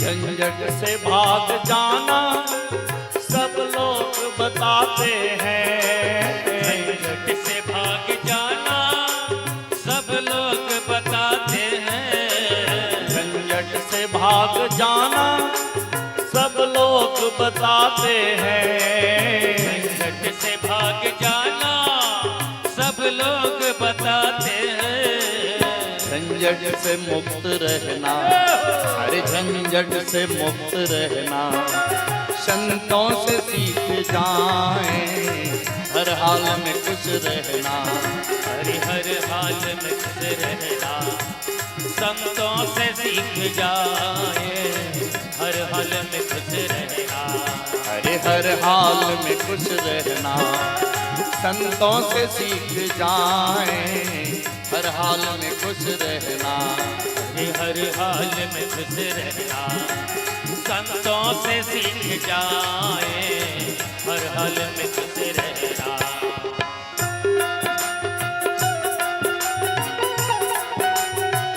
जय हो।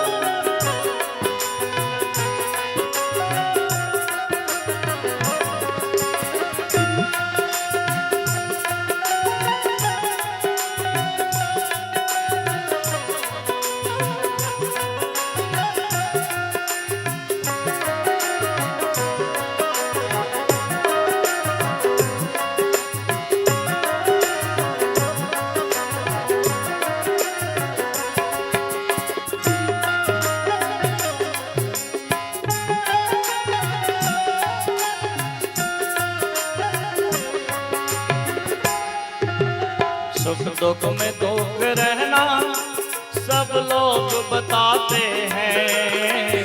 दुख में हंसता रहना सब लोग बताते हैं। सुख दुख में हंसना रोना सब लोग बताते हैं। सुख दुख में हंसना रोना सब लोग बताते हैं।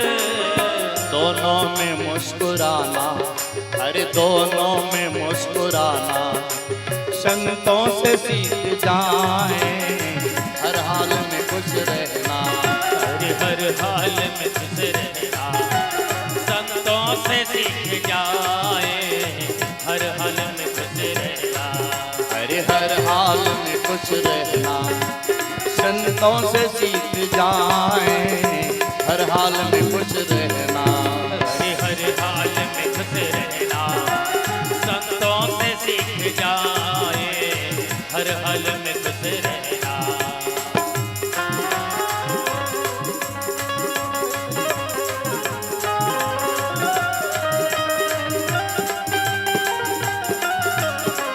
जय हो।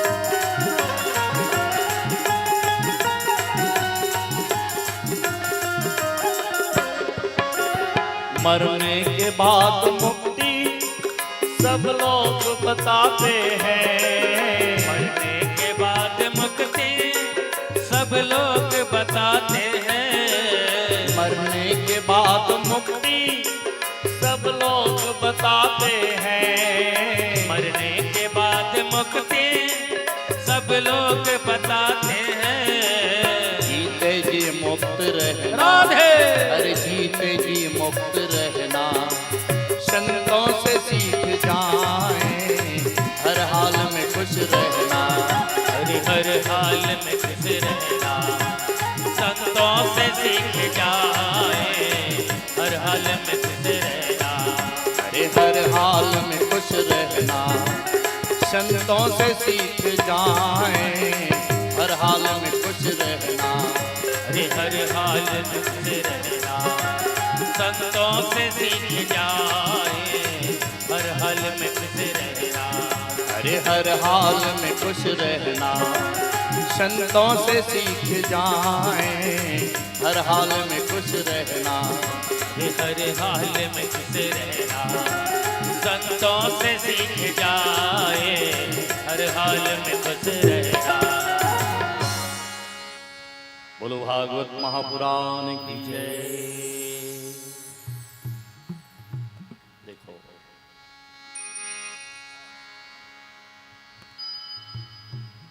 महाभारत के युद्ध चलत रहा है। भागवत महापुराण के पहली दिन के कथा में बताया है कते करा के युद्ध चलत रहा है।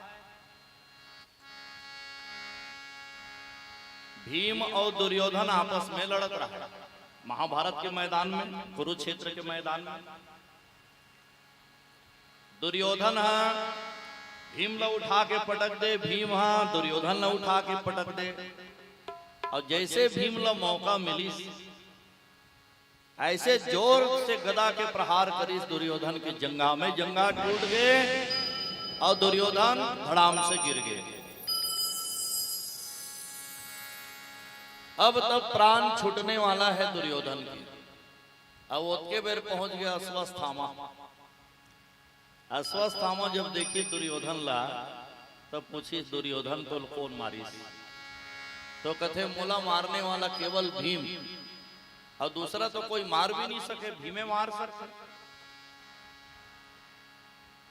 तब अश्वत्थामा की दुर्योधन तो आखिरी मन की इच्छा ते मोला बता ते तो अब मर जब ऐसे लागत है काबर की तोर स्थिति में देखा था तो समझ आवत है कि ते बहुत जल्दी प्राण ला त्याग दे। तो तोर मरे के पहली तोर मन की इच्छा बता। मरने वाला के आखिरी इच्छा पूछना चाहिए। तो दुर्योधन का कहा था, मैं पांचों भाई पांडव ला मार के लान होकर कटे हुए सिर ल देखना चाहता। तो पांचों भाई पांडव ला मार के लाना, सिर काट के लाना, ये छोटे मोटे काम तो फिर भी अश्वत्थामा दुर्योधन के सामने सौगंध खा ली, मैं जावा था अभी, अब अभी मैं वो पांचों जन भाई मन के सिर ल काट के लाना था तोर सामने रखा था। ये सौगंध खा के निकल गए अश्वत्थामा। अब अश्वत्थामा रात को उनके बेरा में शिविर में सोए रहा है। देखो महाभारत के युद्ध जब हो ना तो कर नियम बने रहा, अतका बजे से अतका बजे लड़ाई लड़ना है, अतका बजे लड़ाई बंद मने बंद, अतका बजे से अतका बजे विश्राम करना है, सोना है, ऐसे नियम बने रहा। तब वो मन पांचों भाई पांडव शिविर में सोए रहा है, नींद पड़े रहा है।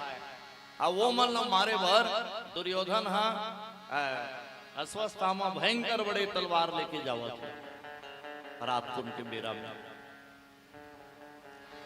तो देखो भाई, सोए व्यक्ति के ऊपर तो कोई भी हाथ तलवार चला सकते हैं, पथरल पटक सकते जी, सूते थे कर ऊपर, जागा थे आदमी मार के बता। तो नींद पड़े है बोला मारे बर जावा थे अस्त्र शस्त्र लेके, बोला सब जान डरी भगवान कृष्ण भगवान के थे, ये दुष्ट आवा थे तलवार धर के, अब इकर मन के नींद पड़े है मतलब मार डर ही। भगवान होकर पहली पहुंच गए। अब पहुंच के पांचों जन भाई मन उठा डरी, पांचों पांडव, अर्जुन उठो, भीम उठो, नकुल सहदेव धर्मराज अरे जागो, पांचों जन जगा डरी भगवान। अब जब पांचों भाई जागी ना तो भगवान ने कही कन्हैया अभी तो रात है, कन्हैया अभी काबर जगावा था। भगवान की 4 बज गए, चलो घूमेंगे, बेरा हो गया, चलो चलो। देखो आदमी को 4 बजे जाग जाना चाहिए, निद्रा से जाग जाओ। 4 बजे जो जाग जाते हैं ना वो बहुत लंबा समय तक जीते हैं। 4 बजे जाग जाओ, इसका मतलब सोए मत रहो। नींद खुल गए तो खटिया पलंग में उठ के बैठ जाओ, थोड़ा भगवान के नाम लेते रहो, हाथ जोड़ के बैठ जाओ बस पलंग के ऊपर, राम राम कहते रहो, कृष्ण कृष्ण कहते रहो, बिस्तर त्याग। तो 4 बजे के बेरा में उठा के लेके घुमाए पर चलो कि भगवान जानबूझ के चलो घूम के आओ ले गए। अब अश्वत्थामा पहुंच गए मारे भाई।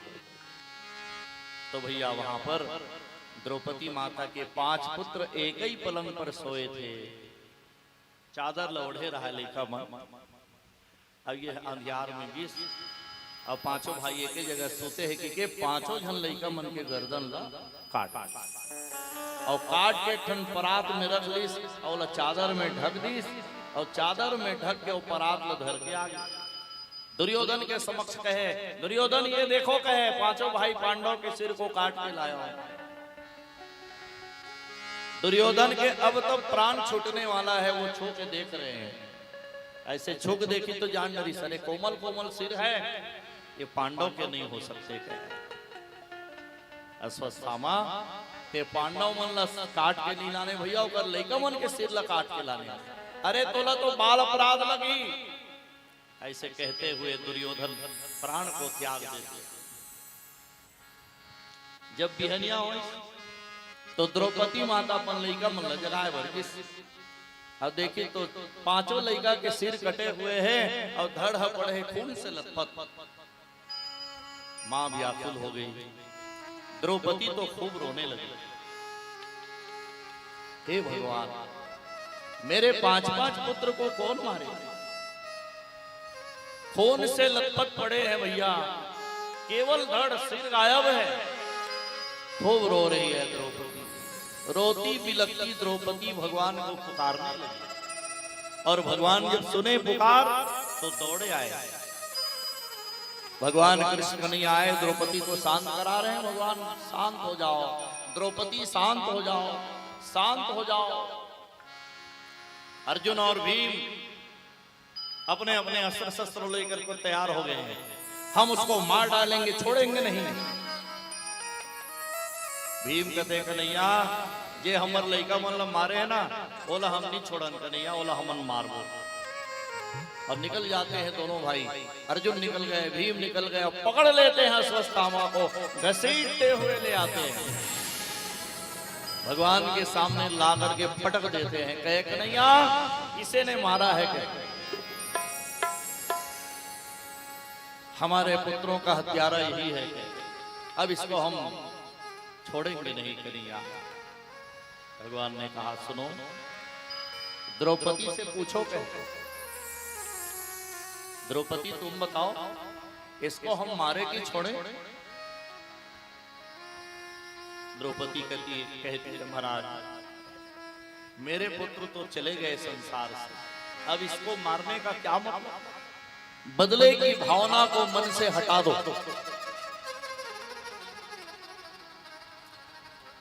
कन्हैया कहे इसकी भी पत्नी होगी, रोएगी, इसके भी बाल बच्चे होंगे, वो भी अनाथ हो जाएंगे, इसकी पत्नी होगी, विधवा हो जाएगी। देखो द्रौपदी के अंदर कितना दया भाव, इसीलिए तो नाम है उसका द्रौपदी।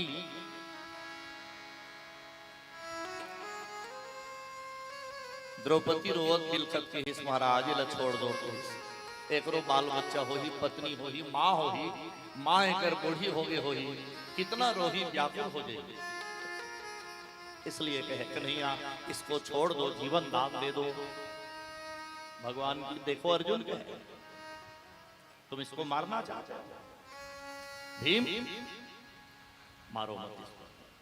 तो क्या करें प्रभु? एला समाज से निकाल दो, बहिष्कृत कर दो, ये अगर सजा है दंड दो। कहे दंड देने का अधिकार तुमको है, मारने का अधिकार तुमको नहीं। तो अश्वत्थामा के सिर में काला पोत के वाला गांव से निकाल दी, तो अगर गुस्सा और ज्यादा बढ़ गया। अश्वत्थामा के पास ब्रह्मा के दिए हुए एक ब्रह्मास्त्र दिए, जेकर उपयोग वो कहां करत है? अर्जुन के बेटा अभिमन्यु, अभिमन्यु के पत्नी उत्तरा, उत्तरा भी गर्भवती है, उसके गर्भ में एक सुंदर सा बालक पल रहा है। उस बालक को मारने के लिए ब्रह्मास्त्र का उपयोग करते हैं अश्वत्थामा। और जब ब्रह्मास्त्र का उपयोग किए तो ब्रह्मास्त्र जाकर के उस बालक को मारना चाहते, उसी समय उत्तरा जोर जोर से भगवान को पुकारती, भगवान कन्हैया, कृष्ण कन्हैया, हे गिरधारी, हे वनवारी, अब तुम ही बचा सकते हो। कहे कोई नहीं है जीवन को बचाने वाला, तुम आओ। तब तो भगवान आए और उत्तरा के गर्भ में प्रवेश करते हैं भगवान, और उस बालक की रक्षा भगवान ने की। उत्तरा के गर्भ के अंदर जाकर के उस बालक को भगवान बचाए, और समय अनुकूल आने के बाद उत्तरा के गर्भ से वो बालक का जन्म हुआ, और वही बालक हुए परीक्षित। बोलो परीक्षित महाराज की जय। परीक्षित नाम क्यों पड़ा? जब बालक के जन्म हुईस ना, तब बिल्कुल रोईस नहीं। अपन सब परिवार के आदमी मतलब देखिस एक और रोईस बिल्कुल नहीं। एकर मतलब सबके परीक्षा ली, नहीं रोना मने परीक्षा लेना। एकर से ओकर नाम ला ज्ञानी मन परीक्षित रखे। आओ दूसरा कारण, पराशक्ति परमात्मा के द्वारा उसकी रक्षा हुई, तब उसका प्रादुर्भाव हुआ, इसलिए उसका नाम हुआ परीक्षित। बहुत सुंदर बालक पांडव के घर में, जिसका नाम परीक्षित पड़ा। परीक्षित जब बड़े हुए, 12 वर्ष के हुए परीक्षित, तो एक दिन की बात, धर्मराज ने कहा अर्जुन से, अर्जुन जाओ, बहुत दिन हो गए कन्हैया को देखे नहीं है, जाओ देख के आओ और थोड़ा हाल चाल जान के आओ। द्वारिका में रहते हैं कन्हैया इस समय, जाओ जाओ थोड़ा हाल चाल जान के। अर्जुन गए द्वारिका, और द्वारिका गए तो द्वारिका नगरी तो डूब गई समुद्र में, भगवान नहीं है। भगवान तो चले गए परम धाम। अर्जुन वापिस आए रोते बिलखते, धर्मराज को सूचना कर रहे हैं, भैया कहे वहां तो कृष्ण कन्हैया नहीं है। तो कहां चले गए? परम धाम चले गए भैया। तो ये संसार में भगवान ही नहीं है तो क्या रहेंगे? कहे हमको भी नहीं रहना चाहिए। ये राज, ये पाठ, ये धन, ये दौलत, ये सब उसी के द्वारा मिला है। तो धन का कोई मतलब नहीं है। जब भगवान ही नहीं है तो धन को क्या करेंगे? सबको त्याग करके धर्मराज अपने चारों भाई को साथ में लेकर के, द्रौपदी माता को साथ में लेकर के और वन गमन के लिए निकल जाते हैं। भगवान भजन के लिए घर को त्याग देते हैं और जंगल के मार्ग में चल देते हैं। और उस समय धर्मराज ने कहा परीक्षित से, परीक्षित कहे बेटा तुम तैयार हो गए हो गए, अब तुम राजा बन जाओ। यहाँ हस्तिनापुरी के राजा किसको बनाए? परीक्षित को। राज सिंहासन में बैठा करके परीक्षित को तिलक कर देते हैं और कहे बेटा ये राज्य को ठीक से चलाना है, जैसे हम लोग चला रहे थे बेटा, सबके लिए सुशासन करना, अन्याय किसी के ऊपर नहीं होना चाहिए, धर्म के रास्ते पर चलना बेटा। धर्मराज ने ये कह करके परीक्षित राजा को आसन में बैठा देते हैं। राजा बन गए परीक्षित, हस्तिनापुरी के राजा बने हैं परीक्षित। परीक्षित ने पूछा है दादाजी आप लोग कहाँ जा रहे हो? तो कहे बेटा हम लोग जा रहे हैं भगवान के घर। तो कब लौटोगे दादा? तो कहे बेटा भगवान के घर जो जाते हैं ना वो कभी वापस नहीं आते। और धर्मराज चारों भाई को लेकर के, द्रौपदी माता को लेकर के निकल जाते हैं जंगल की ओर। धर्मराज के बताए हुए मार्ग पर चलते हुए परीक्षित राजा एक दिन घोड़े पर सवार होकर के अर्धरात्रि को निकले हैं नगर भ्रमण के लिए। राजा है ना, इसलिए वो नगर भ्रमण करते हैं। बीच बीच में ठंड का मौसम था, सब लोग सोए हैं कि नहीं सोए हैं, किसी को ठंड तो नहीं लग रहा है। ये भाव से उस घोड़े पर सवार होकर के निकल जाते हैं उसे। और उस दिन उसने क्या देखा? अपने ही राज्य में एक काला कलूठा व्यक्ति गौ माता को और एक बैल वृषभ को मार रहा है मोदगर में। एक चांडाल जिसका शरीर मोटा तगड़ा है, काला कलूठा रंग है उसका, हाथ में लिए है मोदगर की लकड़ी और मार रहा है गौ माता को और बैल। धर्मराज के बताए हुए मार्ग पर चलते हुए आगे परीक्षित राजा, उसने कहा रे दुष्ट तो कौन है रे?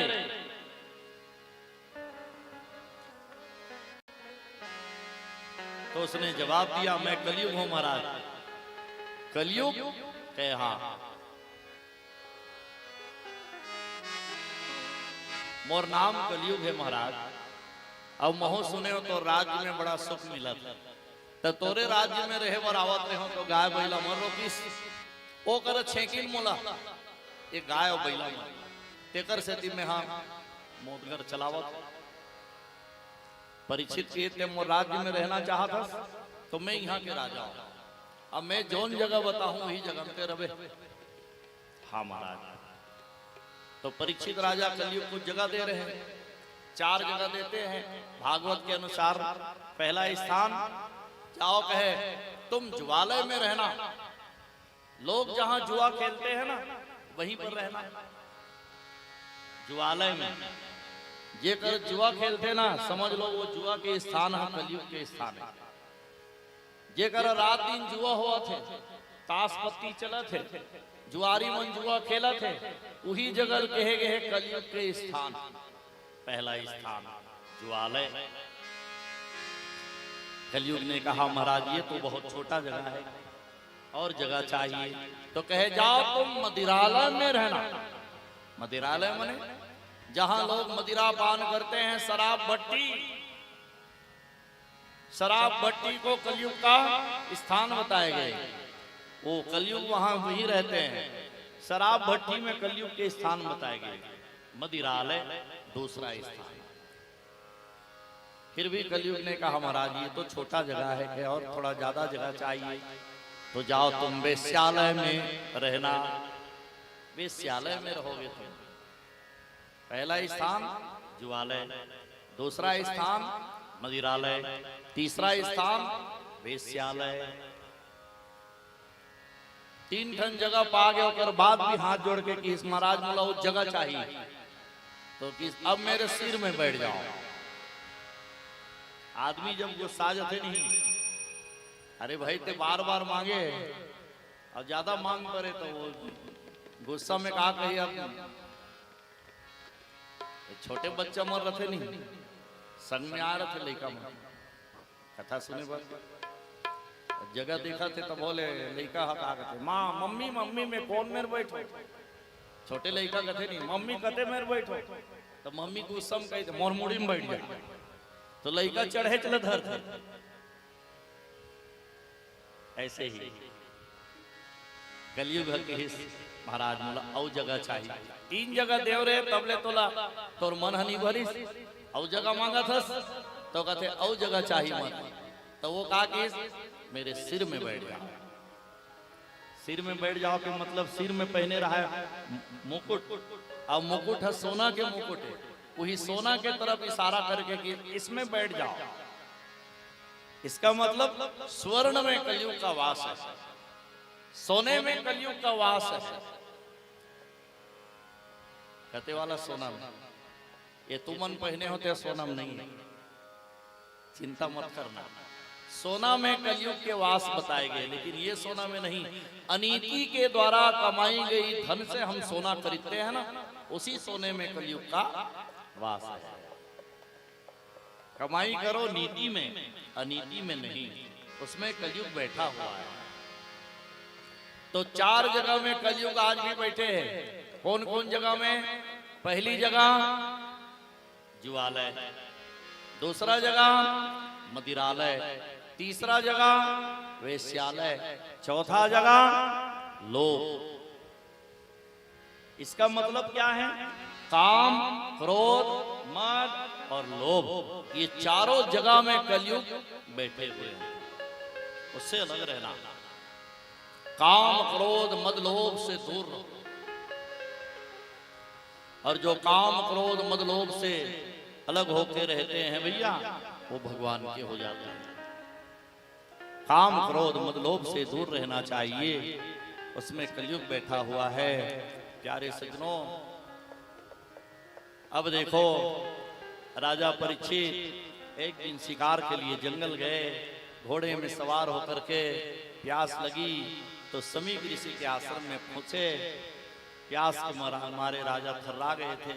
बार बार राजा ने कहा समीक ऋषि से, अरे मुझे पानी दे दो, पानी दे दो, पानी चाहिए महाराज। उसने नहीं सुना।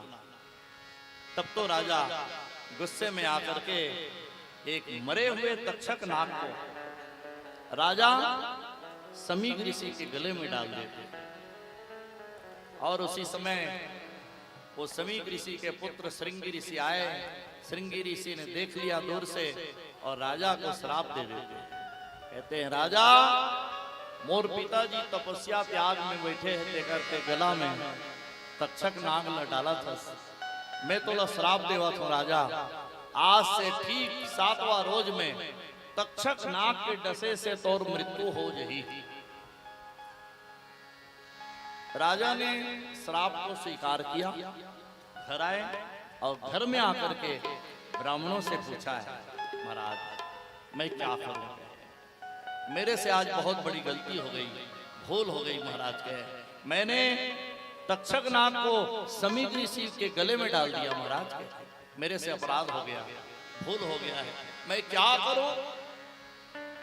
और मैं 7वें दिन में मर जाऊंगा।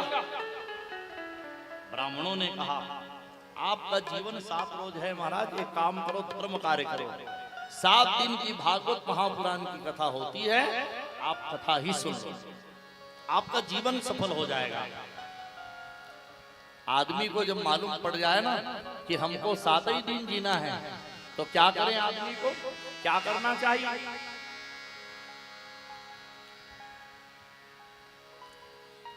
एक आदमी फांसी की सजा सुना दे रही है जज साहब, कल तो फांसी होना है। अब जेकर सजा कल होना है, वो पता हो गए कि मोला फांसी की सजा सुना दे है, कल मोल फांसी हो ही। अब आज वो आदमी खाना खाई, आज वो आदमी नहाई, आज आदमी बने कपड़ा पहनी, आज आदमी क्या कर सकते जी? जेकर मौत कल है, उसको पता है कि कल मैं मरने वाला हूं। उसने कुछ भी नहीं किया, बस भगवान के नाम को लेते रहे, हे राम राम राम राम राम राम। एक जगह बैठे बैठे राम राम राम राम रटते रहे। ऐसे चमत्कार हो कि ओकर सजा माफ हो। सब भगवान की माया है। भगवान से जुड़ते रहो प्यारे सज्जनों। दुनिया के बड़े बड़े काम भगवान के द्वारा हो जाते हैं, बड़े से बड़े काम। आप भगवान के से जुड़ते तो रहो। तो राजा परीक्षित को मालूम हो गया है कि 7वें रोज में तक्षक के डसने से मेरी मृत्यु हो जाएगी, मैं मर ही जाऊंगा। मैंने कल की कथा में आपको बताया कि 7 दिन जीवन है हमारा। हम सबको मालूम है कि 7 दिन में हम सब लोग मर जाएंगे। तो क्या करें? भागवत महापुराण में प्रश्न लिखा हुआ है, मरने वाला मनुष्य को क्या करना चाहिए? तो मरने वाला मनुष्य को केवल भागवत महापुराण की कथा श्रवण करनी चाहिए, क्योंकि ये कथा सप्ताह कथा है, 7 दिन की कथा है। हमको 7 रोज तक भागवत महापुराण की कथा मन वचन कर्म से श्रवण करनी चाहिए। भागवत महापुराण की कथा तो ऐसी कथा है, एक क्षण भी यदि कान में चल देते हैं, भगवान की कथा एक क्षण भी यदि कान में पहुंच जाए तो ये जीवन, ये शरीर धन्य हो जाता है भैया।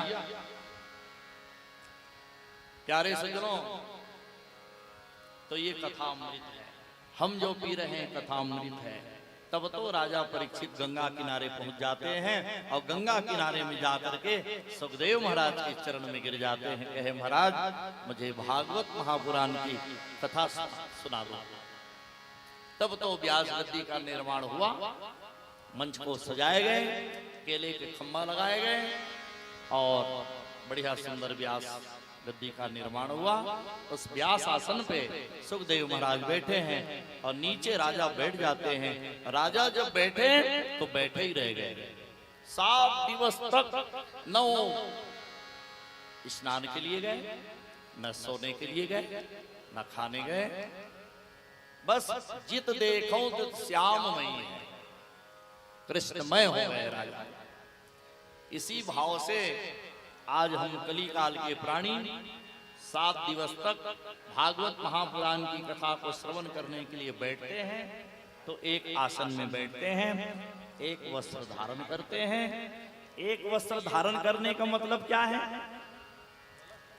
राजा न कपड़ा बदली, न वो नहाइस, न वो खाइस, न वो सुतीस, न वो निद्राइस, न वो भूख लागिस। एक ठन कपड़ा में 7 दिन बैठे रहेंगे। इस तरह से श्रीमद् भागवत महापुराण की कथा को राजा श्रवण कर रहे हैं। बोलो भागवत महापुराण की जय।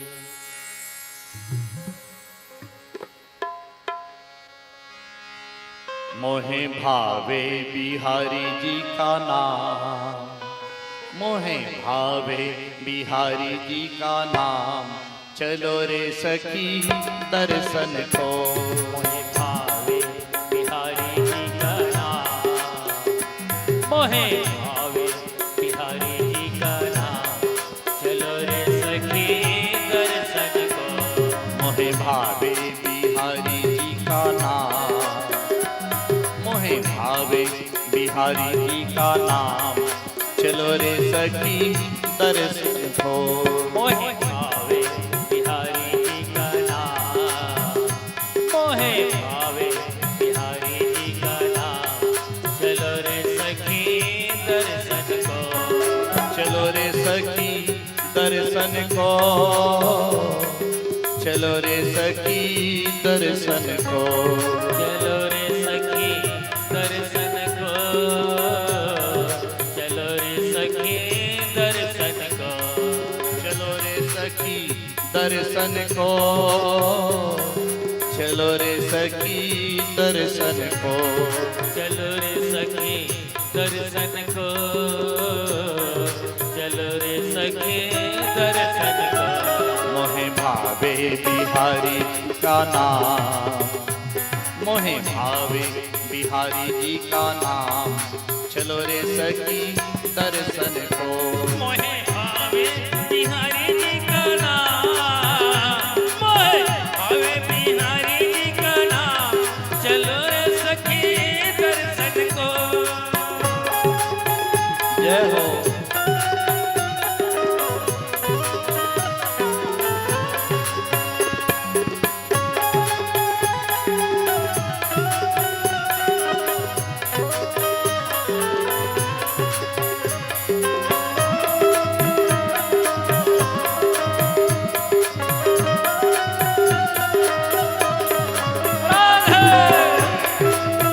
जय हो।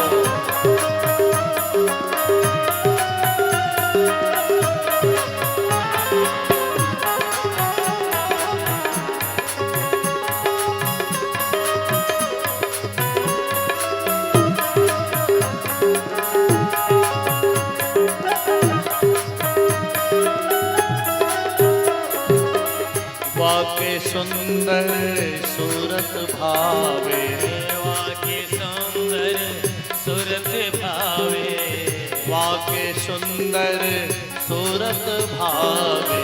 वाके सुंदर सूरत भावे। चितवन चित में जाए समाए, चितवन चित में जाए समाए, चितवन चित में जाए समाए। चितवन चित में जाए समाए। मैं तो जाके पढ़ूंगी वाके पाँव, मैं तो जाके पढ़ूंगी वाके पाँव, चलो रे सखी दर्शन को। मैं तो जाके पढ़ूंगी वहाँ के पाँव, मैं तो जाके पढ़ूंगी वहाँ के पाँव।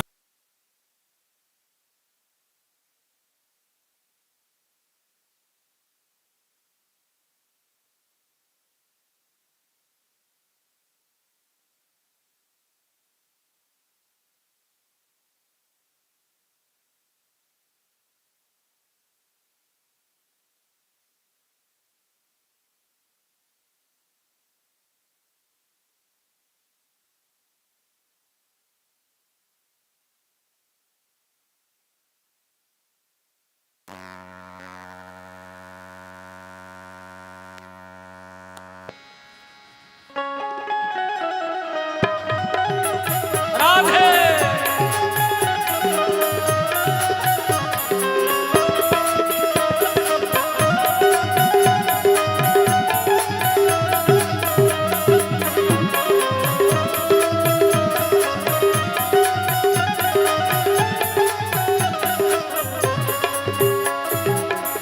वाके सुंदर सूरत भावे, वाके सुंदर सूरत भावे। चितवन चित में जाए समाए। चितवन चित में जाए समाए। मोहे भावे बिहारी जी का नाम, चलो रे सखी दर्शन को। मोहे भावे बिहारी जी का नाम, मोहे भावे बिहारी जी का नाम, चलो रे सखी दर्शन को।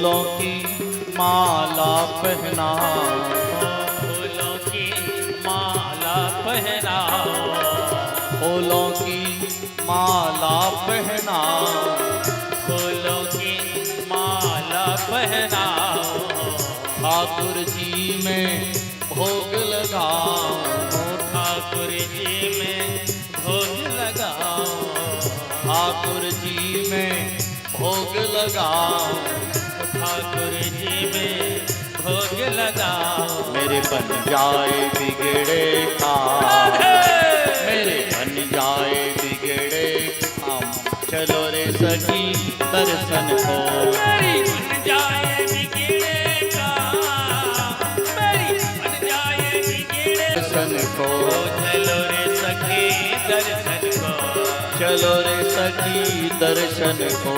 चलो रे सखी दर्शन को। वृंदावन बिहारी लाल की जय। गंगा किनारे भागवत महापुराण की कथा हो रही है। सुखदेव जी महाराज राजा परीक्षित को कथा बता रहे हैं। राजा परीक्षित नीचे में बैठे हैं और मन को लगाए हैं कथा में।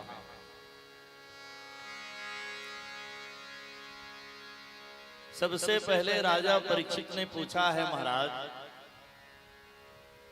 जिस भगवान की हम कथा को श्रवण कर रहे हैं महाराज,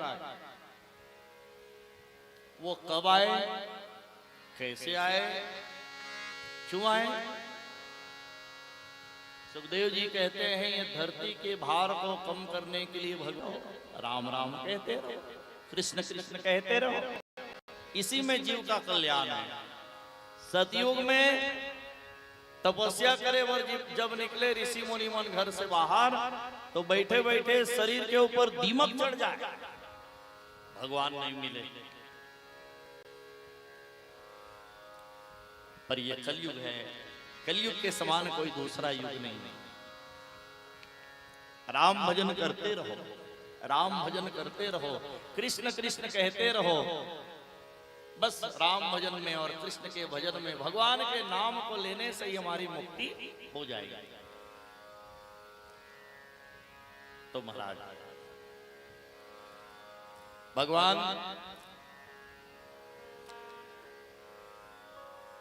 जब महाप्रलय हुए ना, तो उस समय सब तरफ चारों तरफ जलमग्न हो गया। ये धरती के ऊपर जल ही जल, कोई नहीं बचे, जीव जंतु सब जल में डूब गए।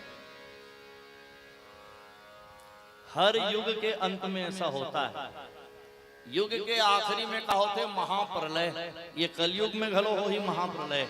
और महाप्रलय जब हो ही ना, तो ये संसार है पूरा जल में डूब जाइए। और प्रलय है, महाप्रलय है, एकदम से महाप्रलय नहीं होना, प्रलय धीरे धीरे चालू होता। अभी देखो प्रलय चल रहा है, युद्ध चल रहा है कि नहीं? हमारे भारत के महान सैनिक लोग वहां लड़ाई के मैदान में उतर गए। हम सबकी रक्षा के लिए वो लोग डटे हुए हैं, भिड़े हुए हैं, दुश्मन आने न पाए। हम सभी लोग सुरक्षित हैं उनके कारण से, उनको नमन है, वीर सपूतों को नमन है। हम उनके कारण से सुरक्षित, वो लोग लड़ रहे हैं हमारे लिए, हम सबके लिए। हर युग के अंत में महाप्रलय होता है, और महाप्रलय में भगवान जल के अंदर शयन करते हैं। और भगवान नारायण जब जल के अंदर शयन करते हैं, तो भगवान के नामी से कमल के फूल, और जिसमें ब्रह्मा जी बैठ जाते हैं। ब्रह्मा छा सबले पहली बनते, देखो सबले पहली का बनते ब्रह्मा। ये सृष्टि के शुरुआत है ब्रह्मा जी से होते। भगवान है जल के अंदर शयन करते, ब्रह्मा ओकर नाभि से कमल के फूल निकलते भगवान के, और वही ब्रह्मा वो कमल के फूल में बैठे। तो कमल के फूल में बैठे बैठे ब्रह्मा देखी चारों डहार जल जल पानी पानी। तो ब्रह्मा जी चिंता हुई कि मोर जन्म कहां से हुई, कैसे मैं आया, और मोर जन्मदाता कौन है, मोला बनाने वाला कौन है, मोर माँ कौन है, मोर पिता कौन है। ब्रह्मा जी कमल के फूल में बैठे बैठे रुदन कर रहे हैं। तो ब्रह्मा जी के रुदन करने से ब्रह्मा जी जब रोए ना, तो वही रुदन करने से आंसू निकले ना, वही आंसू में रुद्र प्रकट हुए। रुद्र मने भगवान शंकर। शंकर जी को ही रुद्र कहते हैं। शंकर जी के प्रादुर्भाव कैसे हुई, शंकर जी के जन्म कहां से हुई, तो ब्रह्मा के रोने से शिव प्रकट हुए। तो एकर मतलब शिव जी के पिता कौन, ब्रह्मा जी। शिव जी के माता कौन, ब्रह्मा जी। आंसू से प्रकट हो है शिव जी। तो ब्रह्मा जी जब रोने लगे तो रुद्र प्रकट हुए। रुद्र ने कहा आप क्यों रोते हो। ब्रह्मा जी ने कहा तुम कौन। तो कहे पिताजी मैं तो तोर बेटा हूं, मैं तोरे अंश हूं, तोर शरीर से मोर उत्पत्ति हो महाराज, तिही मोर माँ तिही मोर पिता। अच्छा तो मोर माता पिता कौन है। ब्रह्मा जी खोजी प्रयास करी कि मोर माँ और मोर पिता कौन हो सकते, मैं कहां से उत्पन्न हुए, कैसे मैं आए संसार में। कमल के डंडी पकड़ के नीचे उतरे जल के अंदर, और ब्रह्मा जी जल के अंदर ज्यादा समय रह नहीं पाए, फिर बाहर निकले, फिर अंदर गए, फिर बाहर, रोते रहे। तब भगवान विष्णु प्रकट हुए और भगवान विष्णु ने कहा तुम रो मत। कहे ब्रह्मा मैं तुम्हारा पिता हूं, तुम रो मत, सृष्टि बनाओ। मोर आदेश से ब्रह्मा सृष्टि के निर्माण कर, मैं तोला सृष्टि बनाए और तोला बनाया। देखो ब्रह्मा जी कौन बनाई, भगवान विष्णु। और ये सृष्टि कौन बनाई, ब्रह्मा।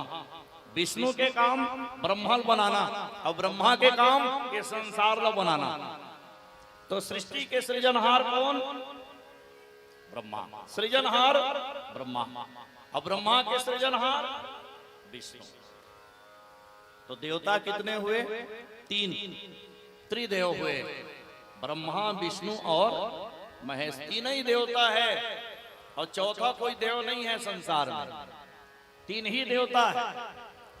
आप तीनों देवता को पूजा करते हो, ब्रह्मा विष्णु और महेश। गुरुर ब्रह्मा गुरुर विष्णु गुरुर्देव महेश्वरा।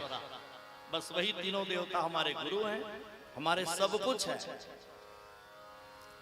ब्रह्मा जी हाथ जोड़ के विष्णु भगवान के सामने खड़े होकर के कहे त्वमेव माता च पिता त्वमेव, त्वमेव बंधु च सखा त्वमेव, त्वमेव विद्या द्रविणम त्वमेव, त्वमेव सर्वम मम देव देव।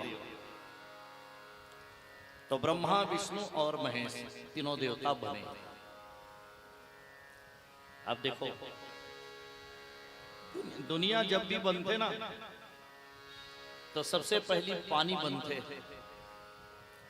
दुनिया ला जब बनाते भगवान, तो सबले पहली काला बनाते, पानी ला। पानी की व्यवस्था है सबसे पहली है। भंडारा चालू करे तो सबले पहली व्यवस्था का चीज के, पानी। नहाए बर जावे तो सबले पहली का पानी, खाए बर बैठवे तो सबले पहली का पानी, सगा आगे तो सबले पहली पानी, पूजा करवे सबले पहली पानी, खेत में जावे सबले पहली पानी। पानी के उपयोगिता है संसार में सबले ज्यादा है। रोबे तो का निकल ही आंसू से, पानी। मेहनत करवे तो शरीर से का निकल ही, पानी। जल, जल ही जीवन है। तो जलेल पहली बने। मकान ला बनावे सबले पहली व्यवस्था का, पानी।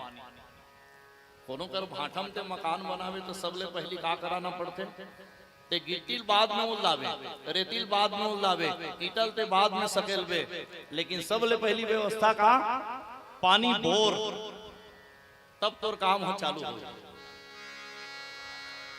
तो ब्रह्मा जी बनाए पानी। जगत में पानी के संख्या ज्यादा है, पानी मात्रा ज्यादा है, सबले ज्यादा पानी है संसार में। ये शरीर में घरो पानी ज्यादा है, सबले ज्यादा पानी की मात्रा है शरीर में। तो भगवान जल को बनाया। अब ब्रह्मा जी की सृष्टि सृजन चालू। तो शिव जी बगल में बैठे रहा है और शिव जी है उन्हें कहा जाए लेना कुछ बना, कुछ बनाना। तो लग बनाए और आदेश करे बनाना पहली ते बना। तो ब्रह्मा जी सोचे काय बनाओ काय बनाओ, सबले पहली काला बनाओ। तो एक ठन वृक्ष बना था। अब वृक्ष बनाई तो इतना पतला कर दी इस वृक्ष ला, इतना पतला कर दी कि वो वृक्ष अपने ताकत में अपने खड़े नहीं हो सकी। इतना पतला वृक्ष बनाई। वो वृक्ष के नाम का है अमर बेल। जे है दूसरा के सहारा में टिके रखे। अमर बेल देखे हो, पीवरा पीवरा रखे। वो बम्बुल के झाड़ में, वो कौहा के झाड़ में, वो बोयर के झाड़ में, या खेत खार में छोटे परसा के झाड़ में, वो अपन ताकत में नहीं टिके रहा हुआ, वो ओकरे ताकत में फैले रखे। बोला कौन बनाई? ब्रह्मा। सबले पहली उहिल बनाई ब्रह्मा। ये सृष्टि के पहली रचना अमर बेल। तो शिव जी की नीचट पतला बना देते, थोड़ा मोटा नहीं बना रहते? मोटा बना ले भाई, मोटा बना था। अब मोटा बनाई तो दूसरा सृजन सृष्टि के पीपल के वृक्ष बनाई। अब पीपल देखी तो विष्णु भगवान खुश हो गए। अब कि ये तो मोर लायक है कि विष्णु भगवान अपन जगह स्थान बना ली। पीपल में बसते हैं विष्णु। पीपल के प्रणाम करो रोज भैया, और परिक्रमा भी करो, जल भी डालो। पीपल में जल डालने से विष्णु भगवान नारायण खुश हो जाते हैं। पीपल के दर्शन बने विष्णु के दर्शन। अब दूसरा पेड़ बना के फिर एक खन पेड़ बने तो बरगद के झाड़ बने। और बरगद के झाड़ बने तो ब्रह्मा जी कहते ये मोर लायक है मेरा। अब वो बरगद के झाड़ में ब्रह्मा खुद अपन निवास बना ली। तो बरगद के पूजा करे से ब्रह्मा खुश हो जाते। बरगद के दर्शन करो रोज तो ब्रह्मा जी आपके लिए सहायक बन के रहेंगे। शिव जी कहते मोरोबर तो एक आठन पेड़ बना दे। शिव जी भोला भंडारी, अरे मोरोबर तो एक आठन वृक्ष बना दे। तो ओकर वर काय बनाईस? करू कसा वाला लीम के झाड़ बना दीस। ले ओकर डारा पत्ता सब करू, ओकर फल ह करू, सब करू कसा ह ओकर। भगवान शंकर कहते ले भाई की बने बने तुम्हारे, अब बेकार हमोर। शिव जी हाँ सब में खुश रहते। शिव जी ला का चाहिए? धतुरा चाहिए, पुड़हर चाहिए। वहां अवघट में वो जागे रहते, वो पुड़हर ओकर फूल ला वो पसंद कर लेते। लानो भाई की विष्णु भगवान व रंग रंग के फूल लानता ना मन है नहीं। और शंकर जी बर तो वह गुरुआ में वो धतुरा फूले है, बोला तोड़ के लाना था अवघट रास्ता में। बोयर पसंद है, बोला बोयर के पत्ता पसंद है नहीं। तो नीम के झाड़ बने। और वो नीम के झाड़ भगवान शंकर जी पसंद करीस और नीम के झाड़ में अपन स्थान बना लीस। एकर सती जहां जहां शिव जी के मंदिर रहते ओकर किनारे एक नीम के झाड़ लगा देना चाहिए। नीम के झाड़ में ठंडकता रहते और ठंडा वातावरण है भगवान शंकर ला पसंद आ। बोलो शंकर भगवान की जय। और फिर ब्रह्मा जी सृष्टि बनाते हैं तो मन से मरीचि, नेत्र से अत्रि, कान से पुलस्त, नाभि से क्रतु, त्वचा से भृगु। ब्रह्मा के सृष्टि में 10 मानस पुत्र प्रकट हुए। ब्रह्मा के शरीर से 10 मानस पुत्र प्रकट हुए और मन से मरीचि, नेत्र से अत्रि, मुख से अंगीरा, कान से पुलस्त, नाभि से क्रतु, त्वचा से भृगु, प्राण से वशिष्ठ, गोद से नारद जी और मुख से सरस्वती मैया। बोलो सरस्वती मैया की जय। ये ब्रह्मा जी के सृष्टि के निर्माण चला।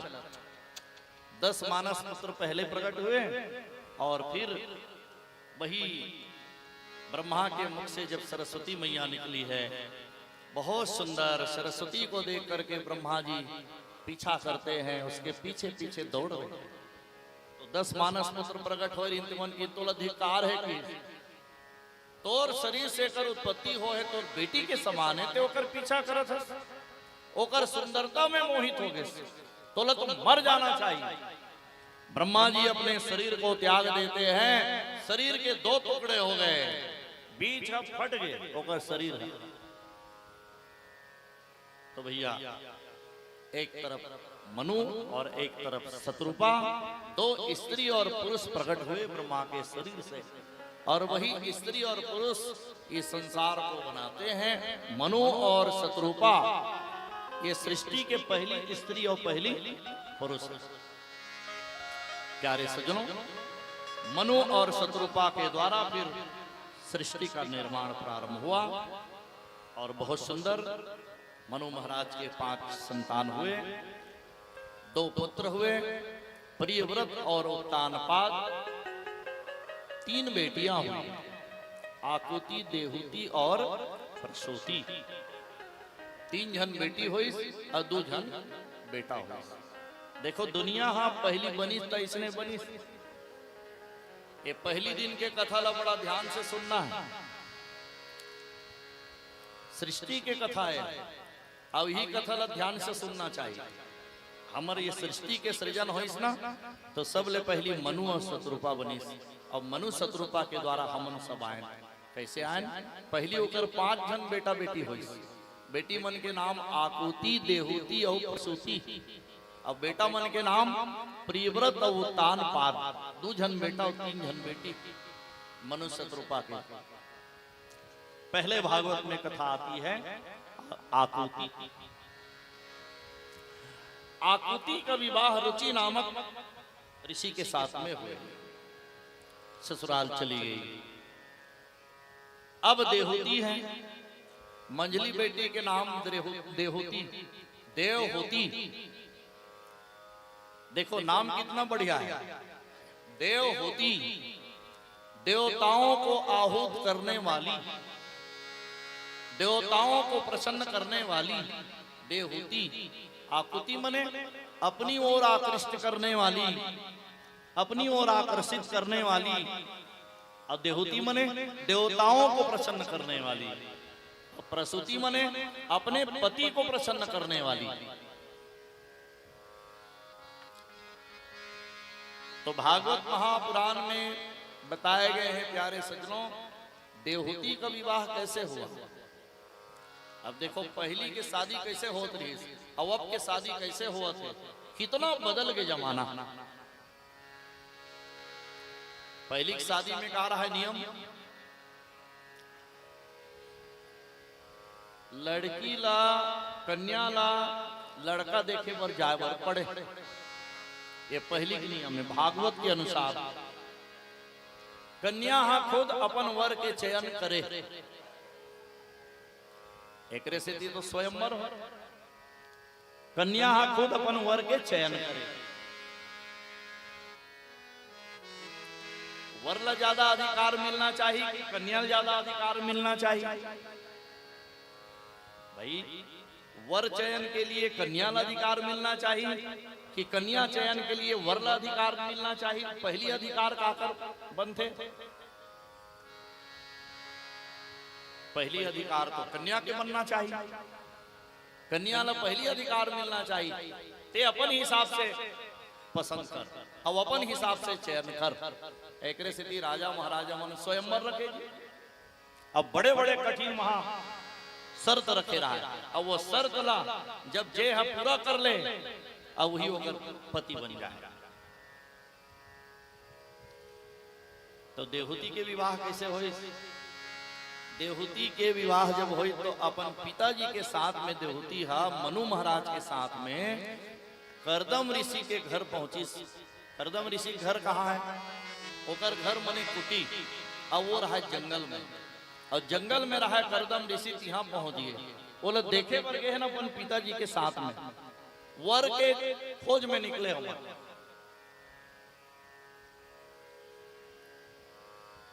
आज भी कई ठन समाज में नियम चलत, कन्या वाले मन ला वर के तलाश करना पड़ते। कुछ समाज में, ज्यादातर समाज में ये नियम चलत है कि वर वाले मन ला कन्या के तलाश करना पड़ता है।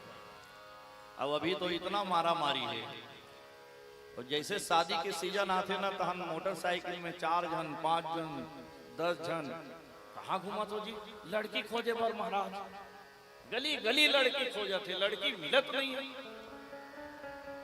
अरे भाई तुम अपने आप को लायक बना लो, तुम अच्छा बन जाओगे तो कहीं ना कहीं तुम्हारे लिए। अब एक आदमी मिल रहा है मुझे, लड़की खोजत खोजत थक गिरा है। महाराज कुछ विचारते, महाराज का विचारो? तो कथे मोला लड़की मिलते नहीं है। कहाँ कहाँ गए? 17 जगह चल दो। का पढ़े? 10वीं। जत का लड़की मिलते थे, कॉलेज वाली मिलते तो कहाँ मिली तो लगते तो 10वीं पढ़े। अरे तहू कॉलेज कर ले बेटा तो तोला लड़की मिल जाए। ते 10वीं पढ़े ना तो ते अपन योग्यता बढ़ा ले तो तोहन मिल जाए। तो 2-3 साल पढ़ाई लिखाई करी तब वो कॉलेज में पहुंचीस। ओकर बाद फिर कथे महाराज लड़की मिल गई। कैसे मिली? मैं कॉलेज पढ़ रहे हो ना महाराज। हाँ मैं बताया ना, ते अपन योग्यता बढ़ाए तो तोला मिल गए। अपन योग्यता ते बना ले। करदम के घर गए मनु महाराज अपनी कन्या को लेके, तो करदम परीक्षा ले रहे। कैसे परीक्षा ले रहे? चटाई बिछा दी पहले, आओ बैठो, अतिथि देवो भव। जब कोई आते हैं ना घर में तो आसन दिया जाता है। सबसे पहले आसन दिया जाता है। कोई आए घर में ना सगा मेहमान तो सबसे पहले कहा देना चाहिए? बोला आसन। आइए, बैठिए, विराजिए। आसन के बाद क्या देना चाहिए? पानी ले, पानी पियो। अब पानी पिलाने के बाद पूछो कि कहां से आना हुआ, कैसे आना हुआ। ये नियम है। अब ते घर के दरवाजा खोले और ते कही दे कैसे आया हस, कहाँ लाया हस, का बरा हस। वाह, घर में कोनो नहीं है तो बेचारा जल्दी सुई कर ले। ऐसे नहीं, कोई भी आए तो कम से कम उसको 1 गिलास पानी पिला दो। तो सबले पहली चटाई बिछाई। तो चटाई बिछाए के मतलब का है? करदम हम परीक्षा लेते। कौन ला देखेल गए है? देहूती है करदम ऋषि ला। देखो उसका नाम ही करदम है। कर मने हाथ और दम मने ताकत। होकर हाथ में इतना ताकत है, हाथ में इतना ताकत है। ताकत के मतलब बल नहीं कहा था। ताकत मने ओकर अंदर शक्ति है, ओकर अंदर भक्ति है, ओकर अंदर त्याग है, ओकर अंदर तपस्या है। वो जब चाहे भगवान धरती में बुला ले, जब चाहे। तो वो करदम को देखने के लिए देहूती गई है और करदम जी परीक्षा ले रहे हैं। चटाई बिछाई, आओ बैठो। तो देहूती कथे जिला में देखे बर आया हूं, ते मोर चटाई बिछा। अब ये चटाई में बैठ जाऊं, अब मैं बैठ जाऊं, अब अपन चटाई बिछा थे तो ओकर अपमान हो। अब आसन में नहीं बैठा था तो आसन के अपमान। तो देहूती का करी, चटाई में अपन जेवनी हाथ में मड़ा दी और बगल में बैठ गई। और जब बगल में बैठी तो करदम समझ गए एक अंदर बहुत ज्ञान। परीक्षा ले, परीक्षा तो कुछ भी हो सकता। परीक्षा के मतलब बताया नहीं जाए तो परीक्षा कहे जाए। परीक्षा माने तो पता नहीं है कोई चीज के, तोर से ले जाते वो परीक्षा है। तोर से प्रश्न पूछे जाते ओकर उत्तर तोला बताना है। तोला पता नहीं है लेकिन खोजना है तोला ओकर उत्तर हो सकते मिल जाही तो परीक्षा है। तो देहूती परीक्षा में पास हो गई। आसन में नहीं बैठी, चटाई में बैठी, लेकिन आसन लगलो अपमान हो से बचाईस। अब अपन पति के सामने आसन में नहीं बैठी। यही तो कहा गया है वेद पुराणों में, पति के सामने पत्नी को कभी आसन लगाकर नहीं बैठना चाहिए। पति महोदय ऊपर बैठे हैं तो पत्नी को जमीन में बैठना चाहिए, आसन नीचे होना चाहिए। तो देहूती और करदम दोनों का विवाह हुआ। लोक रीति के अनुसार शादी संपन्न हो गई। दोनों एक दूसरे के हो गए। प्यारे सज्जनों, शादी का मतलब, विवाह का मतलब भोग से नहीं है। विवाह का मतलब योग से। शादी के बाद पति और पत्नी को क्या करना चाहिए? भक्ति करनी चाहिए। पहला काम। शादी के बाद पति और पत्नी क्या करें? भक्ति करें। 7 वचन में महाराज सुनाते हैं, देखो भाई, शादी के बाद धर्म कर्म करोगे, जब तप करोगे, कीर्तन वंदन करोगे, तीर्थ यात्रा करोगे, पितरों को तर्पण करोगे। 7 वचन में यही सुनाते हैं महाराज लोग। शादी के 7 वचन ध्यान से सुनना चाहिए। जीवन के लिए बहुत महत्वपूर्ण बात है शादी के 7 वचन।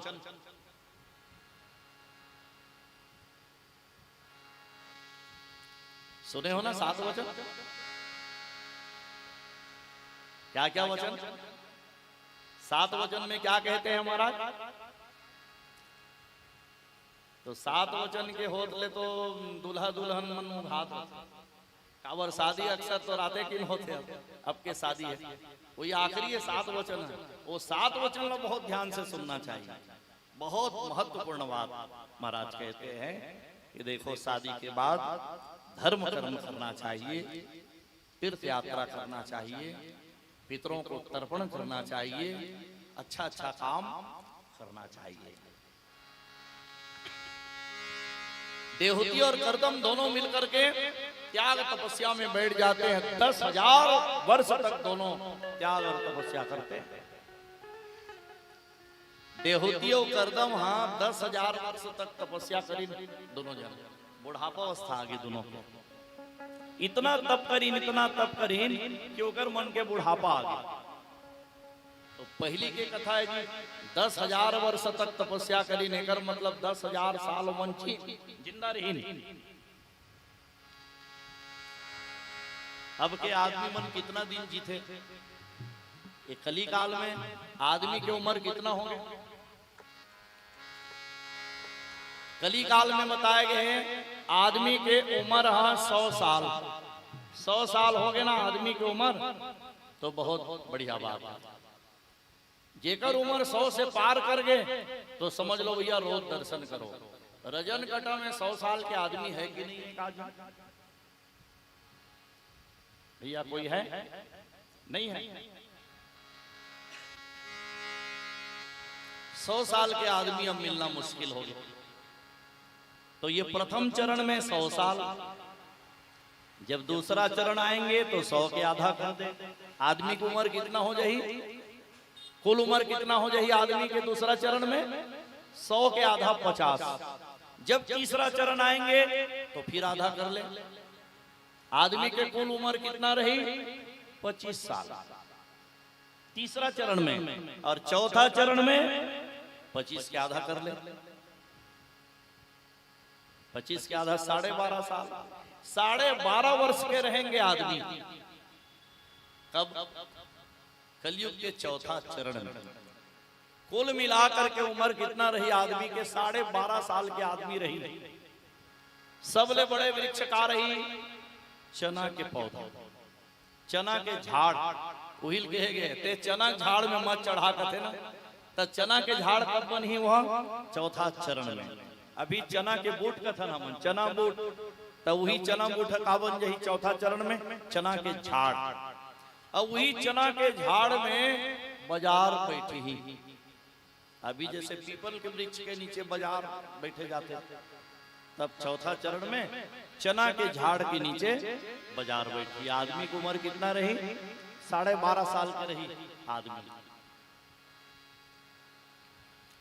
अब 12.5 साल में तो शादी भी हो जाएगी, बाल बच्चा भी आ जाएगी, नाती पंथी भी आ जाएगी, सब वही 12.5 वर्ष। अब सोचो तो भैया सावधान, युग बदल रहा, सबको सावधान रहना चाहिए। युग बदल रहा है, हमको सावधान हो जाना चाहिए। देहूती करदम दोनों मिलकर के 10,000 वर्ष तक भगवान की तप करते हैं। बुढ़ापा आ गए, एक दिन दोनों नेत्र खोल के देखे एक दूसरे को, ओहो हम तो बूढ़े हो गए। फिर भगवान को पुकारते हैं, भगवान आप आओ ना दर्शन देने के लिए। तब भगवान का प्राकट्य हुआ और भगवान आए दर्शन देने के लिए। भगवान ने कहा क्या चाहिए? तो दोनों मिलकर के कहे हमको पुत्र दे दो भगवान। तो देहूती और करदम के घर भगवान आने का निश्चय करते हैं और भगवान उनके घर पुत्र बन करके आए। भगवान का नाम क्या हुआ? कपिल देव। बोलो कपिल देव महाराज की जय। तो कपिल मुनि बन करके भगवान उनके घर आए। कैसे आए? एक दिन की कथा में बताएंगे। अब कथा को विश्राम करेंगे, भगवान का भजन किया जाए और भगवान भजन के बाद आरती होगी। आरती के बाद चलेंगे प्रसाद पाने के लिए भंडारे की तरफ, और सब लोग भोजन प्रसादी ग्रहण करने के बाद पुनः आएंगे 3 बजे, और 3 बजे आएंगे तो बाकी कथा होगी। तब तक के लिए आप थोड़ा भजन करें।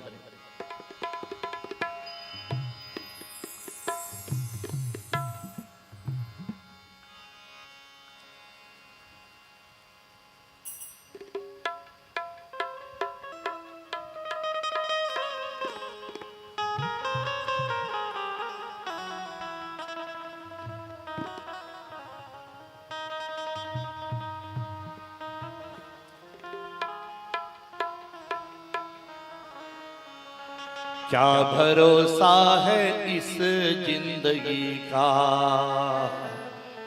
क्या भरोसा है इस जिंदगी का, क्या भरोसा है इस जिंदगी का, क्या भरोसा है इस जिंदगी का, क्या भरोसा है इस जिंदगी का, क्या भरोसा है इस जिंदगी का, क्या भरोसा है इस जिंदगी का, क्या भरोसा है इस जिंदगी का। साथ देती नहीं ये किसी का, साथ देती नहीं ये किसी का, साथ देती नहीं ये किसी का, साथ देती नहीं ये किसी का। क्या भरोसा है इस जिंदगी का, क्या भरोसा है इस जिंदगी का, क्या भरोसा है इस जिंदगी का, क्या भरोसा है इस जिंदगी का।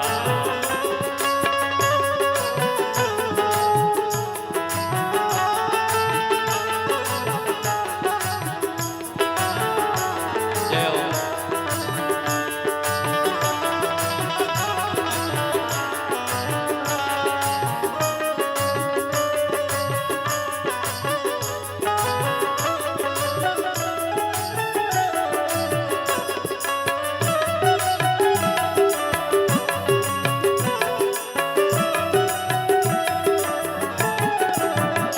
सांस रुक जाएगी चलते चलते, सांस रुक जाएगी चलते चलते, सांस रुक जाएगी चलते चलते, सांस रुक जाएगी चलते चलते समा बुझ जाएगी जलते जलते, समा बुझ जाएगी जलते जलते, समा बुझ जाएगी जलते जलते, समा बुझ जाएगी जलते जलते, दम निकल जाएगा आदमी का, दम निकल जाएगा आदमी का, दम निकल जाएगा आदमी का, दम निकल जाएगा आदमी का।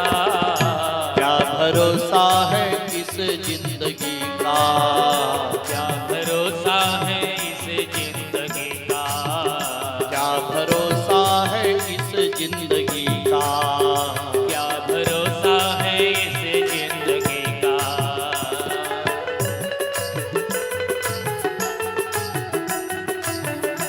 जय हो।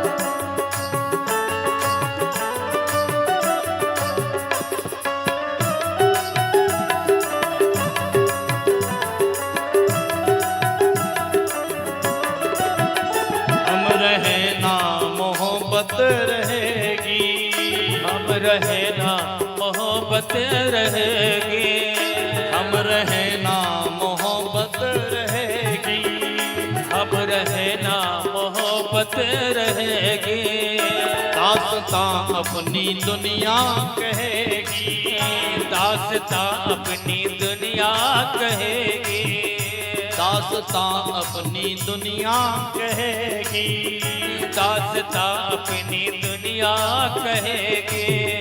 नाम रह जाएगा आदमी का, नाम रह जाएगा आदमी का, नाम रह जाएगा आदमी का, वो नाम रह जाएगा आदमी का।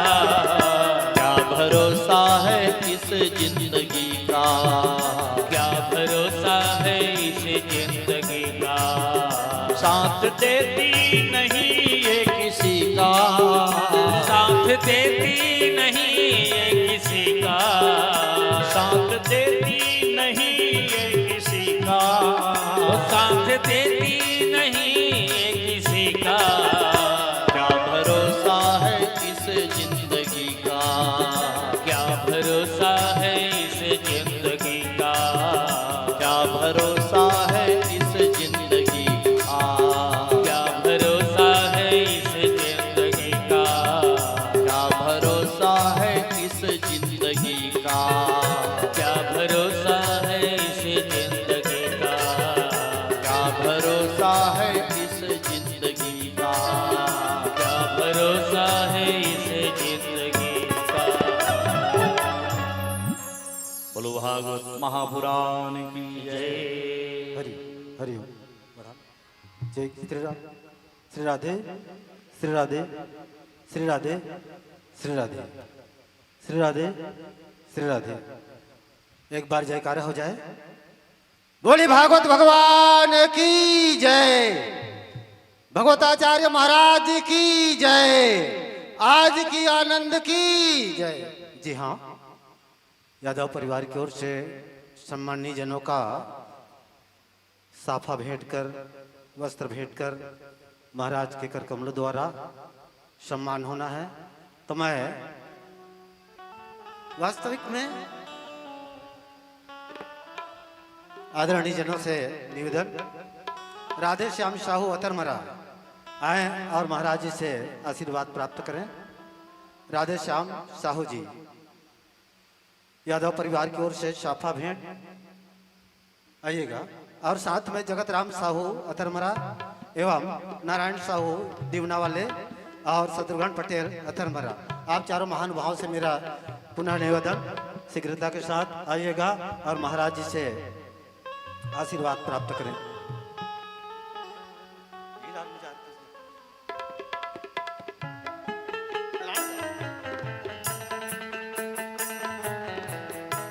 नारायण साहू दीवनावाले और शत्रुघ्न पटेल अतरमरा। बहुत सुंदर स्वागत सम्मान हमारे सम्मानित जनों का।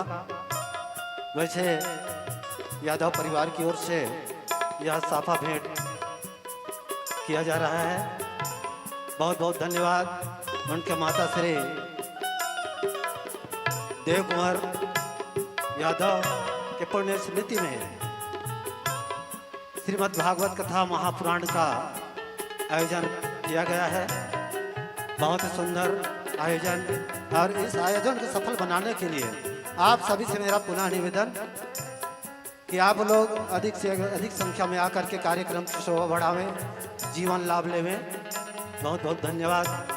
इसके पश्चात आरती होना है, और आरती के पश्चात सभी यहाँ पर दर्शक दीर्घा हैं, वे कौशल्या भंडार की ओर प्रस्थान करेंगे। बोले भागवत भगवान की जय।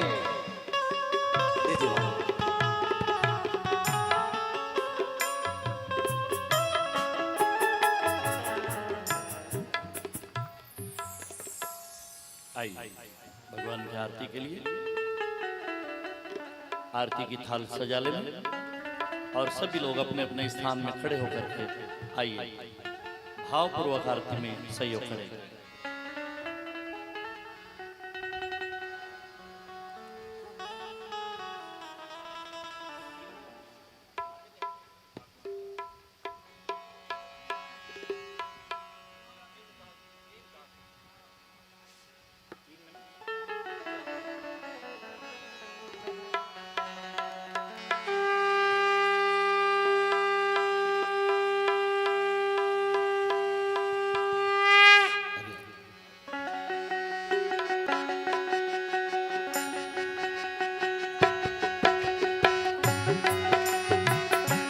सभी लोग ताली की सेवा करते हुए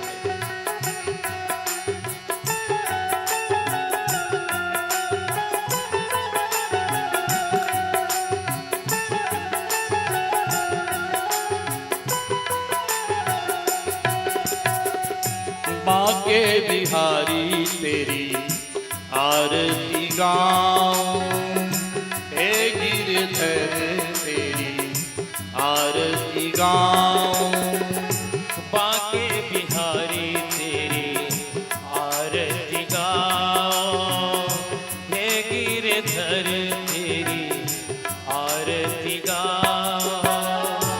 आरती गाऊं प्यारे तुझको मनाऊं, आरती गाओ प्यारे तुझको मनाओ, आरती गाऊं प्यारे तुझको रिझाऊं, आरती गाओ प्यारे तुझको रिझाओ। श्याम सुंदर तेरी आरती गाऊं, श्याम सुंदर तेरी आरती गाओ, कुंज बिहारी तेरी आरती गाऊं, कुंज बिहारी तेरी आरती गाओ।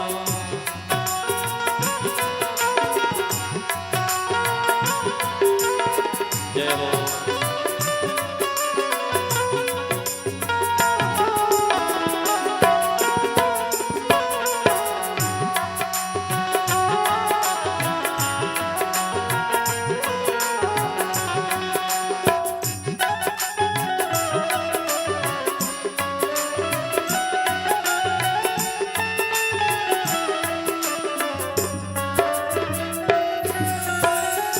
चरणों से निकली गंगा प्यारी, चरणों से निकली गंगा प्यारी, जिसने सारी दुनिया तारी, जिसने सारी दुनिया तारी। उन चरणों पे मैं बलि जाऊं, उन चरणों के मैं बलि बलि जाऊं। हे गिरधर तेरी आरती गाऊं, हे गिरधर तेरी आरती गाऊं।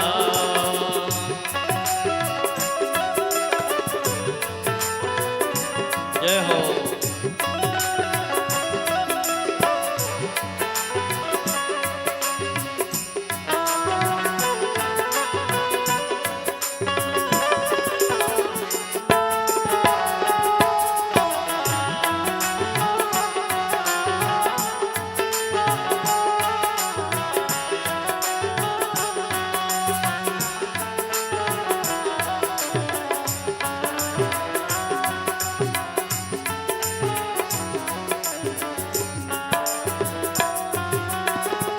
सुख दुख में प्रभु सदा साथ हो, सुख दुख में प्रभु सदा साथ हो।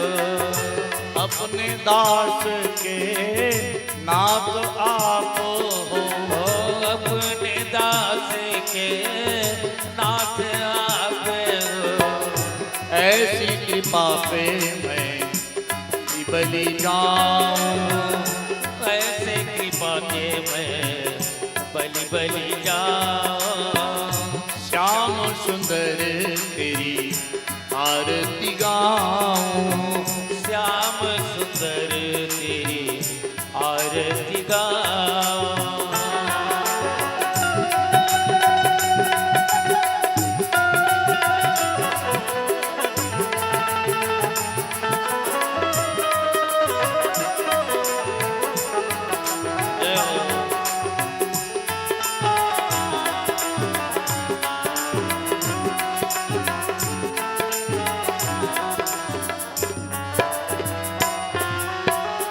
जो जन प्रभु की महिमा गावे, जो जन प्रभु की महिमा गावे। रिद्धि सिद्धि सुख संपत्ति पावे, रिद्धि सिद्धि सुख संपत्ति पावे। उस महिमा पे मैं बलि बलि जाऊं, उस महिमा में मैं बलि बलि जाऊं। श्याम सुंदर तेरी आरती गाऊं, श्याम सुंदर तेरी आरती गाऊं। कुंज विहारी तेरी आरती गाऊं, कुंज बिहारी तेरी आरती गाऊं। हे गिरधर तेरी आरती गाऊं, हे गिरधर तेरी आरती गाऊं। कर्पूर गौरम करुणावतारम संसार सारम भुजगेन्द्रहारम सदा वसंतं हृदयारविंदे भवं भवानी सहितं नमामि, भवं भवानी सहितं नमामि, भवं भवानी सहितं नमामि। ओम यानि कानि च पापानि जन्मान्तर्कृतानि च तानि तानि प्रणश्यन्ते प्रदक्षिणा पदे पदे। बोलो वृंदावन बिहारी लाल की जय, भागवत महापुराण की जय, आज की आनंद की जय, यादव परिवार की जय, धर्म की जय हो, अधर्म का नाश हो, प्राणियों में सद्भावना हो, विश्व का कल्याण हो। गौ माता की जय, सत्य सनातन धर्म की जय, बोलो भारत माता की जय, हर हर महादेव। सभी लोग आरती लेंगे और आरती के बाद आप सबको जाना है कौशल्या भंडार की तरफ। सबके लिए भोजन प्रसाद की व्यवस्था हुई है यादव परिवार के द्वारा। सब लोग भोजन प्रसादी करने के बाद थोड़ा विश्राम करेंगे, फिर आएंगे 3 बजे। बाकी कथा 3 बजे आएंगे तो कहेंगे सुनेंगे। आप सबको बहुत बहुत साधुवाद और बहुत बहुत धन्यवाद। और सौभाग्य से हमारे बीच आदरणीय बड़े भैया श्री सुरेश शर्मा जी अभी अभी पहुंचे हैं और मैं चाहूंगा गुरु जी उनका स्वागत करेंगे। और बहुत अच्छा समय में आए हैं आरती के समय। तो सुरेश शर्मा जी के लिए जोरदार ताली बजाएंगे एक बार। और हमारे यादव गुरु जी के आमंत्रण को पाकर के शर्मा जी का यहाँ पर आगमन हुआ है, गुलाल से स्वागत करेंगे। और गुरु जी को धन्यवाद ज्ञापित करेंगे 2 शब्द से। भैया सुरेश शर्मा जी माइक थोड़ा सा